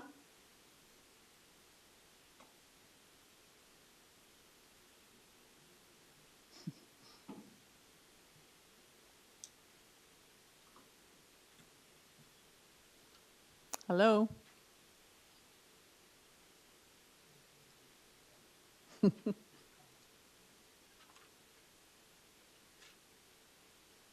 Is she online and unmuted? Oh. Ms. Ifra, are you there? I hear you now. Oh, okay, great. Yes, I am here. I can hear you. Good. Good to hear you. Yeah, so Sarah Ifra, agent for the applicant. And your address? The address is 313 Hillhurst Boulevard, Thank you. Toronto, Ontario, Okay. M6B 1M9. All right. We don't have anybody here to speak to this application, so I don't think we need a presentation. Unless there's something you want to point out, we'll just take this into committee for consideration. No, it's space underneath a deck that already exists. All right. Let's go into committee. We are in committee. Yes. Through you, Madam Chair, thank you. I'd like to forward a motion if there are no comments from the colleagues for approval of this application. It satisfies the four tests, in my opinion. That's the motion. Thank you, Mr. Fazeli. Seconder? Mr. Marziari? Okay, all those in favor of this motion? That is carried unanimously. Your application has been approved. Thank you very much. Thank you. Okay, last but not least, item 2912, BRIARFIELD Drive. This is an application for a new dwelling. We have variances for lot coverage, height of side main walls, elevations of main pedestrian entrance. On file, we have a survey, plans, arborist report, tree preservation plan, a community planning report, and a letter of concern from 3 Larkspur Lane. We have our applicant here. Yes, last one of the day. My name is Nicole Parr, 22 Blue Forest Drive, Toronto, Ontario, M3H4W2. Thank you very much. Do you have any changes to make to the application? I do indeed. After some communication with planning staff, we have decided to amend variance 1 for proposed lot coverage from 32.5% to 30%. Okay, thank you very much. And we do not have anybody here to speak to this item. Do we need a presentation? I'm going to say no. Okay. Okay. Could you provide some, just some information on the rationale for variance number 3, the main pedestrian entrance? It is. Yeah, sure. Thank you. Thank you, Madam Chair. So basically, my client wanted to lift the house up. So dealing with the builder and the client has been interesting. And the client himself wanted to lift the house up a little bit so that he could remove some of the window wells in the basement area. That's the reason why we lifted the house up. Is there any precedent in the immediate context to support variance for the main pedestrian entrance height? Thank you, Member Allison, for your question. I didn't see anything, to be honest, when I did the community search report, I was more looking at lot coverage, so I didn't look at that particular variance. However, I do believe it's pretty minor, and as well, the city staff had no objections to the variance. Thank you. All right, any more questions? Comments? Okay, all right, we will take this into committee for consideration. Through you, Madam Chair, I'm ready to make a motion if there are no comments from the colleagues. Let's let Mr. My Allison. only concern is with the main entrance height. I don't see anything in the neighborhood to support it. The existing homes as well, they're barely raised off the ground. The doors are more or less at grade, and even the brand new developments, similar typologies, it looks to be that they're within the bylaw at about 1.2 meters. So I'm just a little hesitant to sort of disregard that.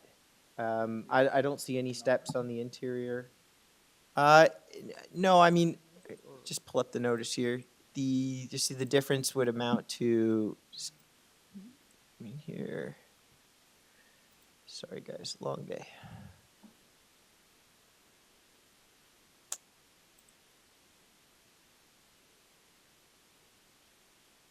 Sorry, bear with me. While you're doing that, staff, would you mind bringing up the side elevations? I'm just looking at the window wells on the side, like, I don't know that that is the best reason for raising the main pedestrian height. You're looking at about 3 steps. I mean, with a lot of these applications, there's some steps on the interior. This is something that, you know, by integrating at least, 3 steps from that kind of main entrance, there's a lot of parts in the city where, we could support this, but it just, there's no precedent for it. So Yeah. I don't think it's supportable. I don't have issue with them raising the entire, I understand they want to get rid of the window wells, raise the basement up. It's fine within their right, but what that's going to cause is, you may have to put 2 or 3 steps into sort of like a sunken entryway, so that front door is at least in line with other properties. I do see some new builds, and it does look that at the 1.2 mark, you can count the number of steps, and they work well. So I just don't see the planning justification for it. Yeah? All right.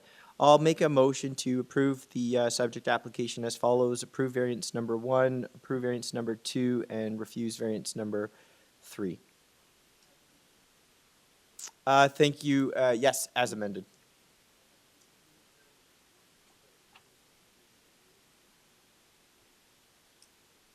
Do we have a seconder? Mr. Fazeli? All those in favor? Okay, that's unanimous. Your application has been approved as amended. Thank you. Get some food and some sleep. Bye-bye. Thank you. Yes, I guess we do. Need a motion to adjourn at 6:52 PM. I'll motion to adjourn. Thank you, Mr. Allison. Seconder, That Mr. I second Fazeli seconds that. All in favor? And thank you to staff for your Yes, assistance. thank you, staff.